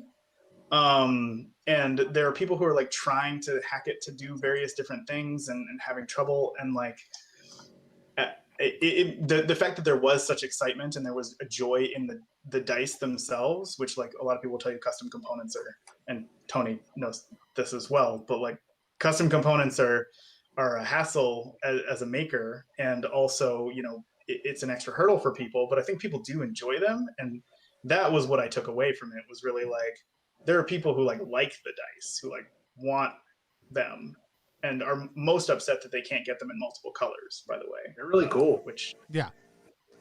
I mean, I get that. Like, for our last game, Repugnant, that we kickstarted, which Pledge Manager open now. Go to TTRPG/gross RPG, ttrpg.link/gross RPG to check it out. Anyways, I wanted a D2 system, but one of the reasons that I chose D2 was because at the end of the day, it's not hard to make a D2 yourself, even if it's custom. Like, you can print something out on heavy cardstock or slap it on cardboard, or just take coins and have a D2 system, right? At the end of the day, D2s are just a two-sided object. But if you want, and so, like, I could print things on chipboard. We figured out ways we could do things really affordably. It's an easy item to get stuff mocked up for. People think dice are cheap. Dice are not cheap. You want to customize a die. I mean, like, if you're looking to print just a handful of them, you're talking about like dozens to scores of dollars of dice, just to, like, I want a set. That's as opposed correct. Yeah, and if you get up into the hundreds to 200s, you're still talking about $5 to $6 a dice. You've got to get up to close to 1,000 units before you're looking at any kind of reasonable price break, just to change the sides of already existing dice. right. That's not like a nice dice set. That's like Yeah. that's just getting your symbols on the dice. And the reason is that the molding process it's hard to industrialize it very effectively without a bunch of upfront costs. And that's what it is. And Jeremy just mentioned the reading the bones part of the symbols, like that augury component of a narrative system, which is, again, one of the reasons I wanted a custom thing for Repugnant. It's one of the things that Genesis tried to do. It's one of the things that Spiral Dice does incredibly well, is you want that augury, like, we're going to roll these and they're going to tell us something about what happened, more than just success, failure, or even with more nuanced things, partial success, partial failure, and without things getting too granular. That's the other thing. Like, I loved the net aspect. I loved the choices that then you could make based on what happened, the magnitude, the proximity, all those different things, and that mix between player and GM control on that is another fun thing that flows very simply. I'll have more thoughts on a polished review at some point in the future. I'm looking forward to. I just looked. I haven't backed it yet for whatever dumb reason. So I'm gonna hop on there and do it also too in just 1 second. Again, I'd encourage you guys, if you're watching live on Twitch right now, check it out. Otherwise, if you're on Kickstarter later on, go ahead and check it in the chat. But it's Spiral Dice on Kickstarter. You can Google it. You can go to that link right down below all of our faces, ttrpg.link /spiral dice ks to check it out. Nope, that was the wrong thing that I just posted in there. There we go. I mean, it's a good thing to go to also, but it's not the right thing. So if nobody has any more questions in the chat, Dean, again, where can people find you online if they want to find you? You can find me on Twitter and Instagram at Geekusdean. That's Geekus and then Dean. I'm just spelling it up because most people have a hard time hearing me say it. Like me. And so sometimes I get it wrong. Aaron, if people want to find you online, where can they find you? Find me on Twitter at HeyGillyGilly. Awesome. And then John, we already talked about where they can find the Kickstarter at, but if people want to connect with you, follow your work, see more stuff coming in the future, what's the best place to connect with you online? Twitter's good at Spiral Dice, Spiral_Dice. Awesome. And we stream on a fairly regular basis here on Plus One EXP. One of our hopes, our desires, as a weird little brand that multi-classes in tabletop game design, beard, and skincare alchemy in the Bardic College of Content Creation, is to help great designers find players who love their games and help players find great designers whose games they can love. We don't believe that designers should have to pay for that. If you want to help support the channel, if you're watching live right now, you can click on the coffee link below. If not, you can go to coffee.com/plus1exp to become a content champion. Starting at the beginning of next month, we'll be doing game giveaways. We'll have some of our games for free, as well as just real physical games that you can get sent to you a couple times a month. We'll do raffles and drawings for those. You'll be able to have a little bit control over what we do on the channel, and you'll get some additional content. Go help out there. We would love to get to the point not only where we're paying members of our team better, not me, but the other people who make things happen, but also the players who come on stream with us. If you want to join us for our next actual play, the best one to go, we've got one coming up tomorrow, not the best one. I mean, they're all great. The best one to check out in the near future is we're playing Necrobiotic, which is a necropunk game where you're building the bodies of flesh automatons because the human population has dwindled down to a point where it's barely sustainable, and we don't exactly know why, and that's the world we're surviving in. We're playing that with Penny for a Tale, who are the designers of that game also. That's going to be at 1 p.m. Eastern time tomorrow. We'll be back next week with more community conversations, and we have an upcoming feature on itch funding early in May also that we're going to devote a week to talking about why people are using itch to fund their games instead of Kickstarter, or is in collaboration with what they're doing on Kickstarter also too, and kind of some of the different ways that is supporting the indie RPG scene. So that's going to come up in early May. We have a great panel of people who are going to be on for a few different conversations around that. So if you haven't hit follow here or subscribe to us on YouTube, or aren't following us across all social media platforms at Plus1EXP, please do. But until next time, we're all going to just wave at the screen until I take us off there. Bye. Ciao. Oh, where's my cursor?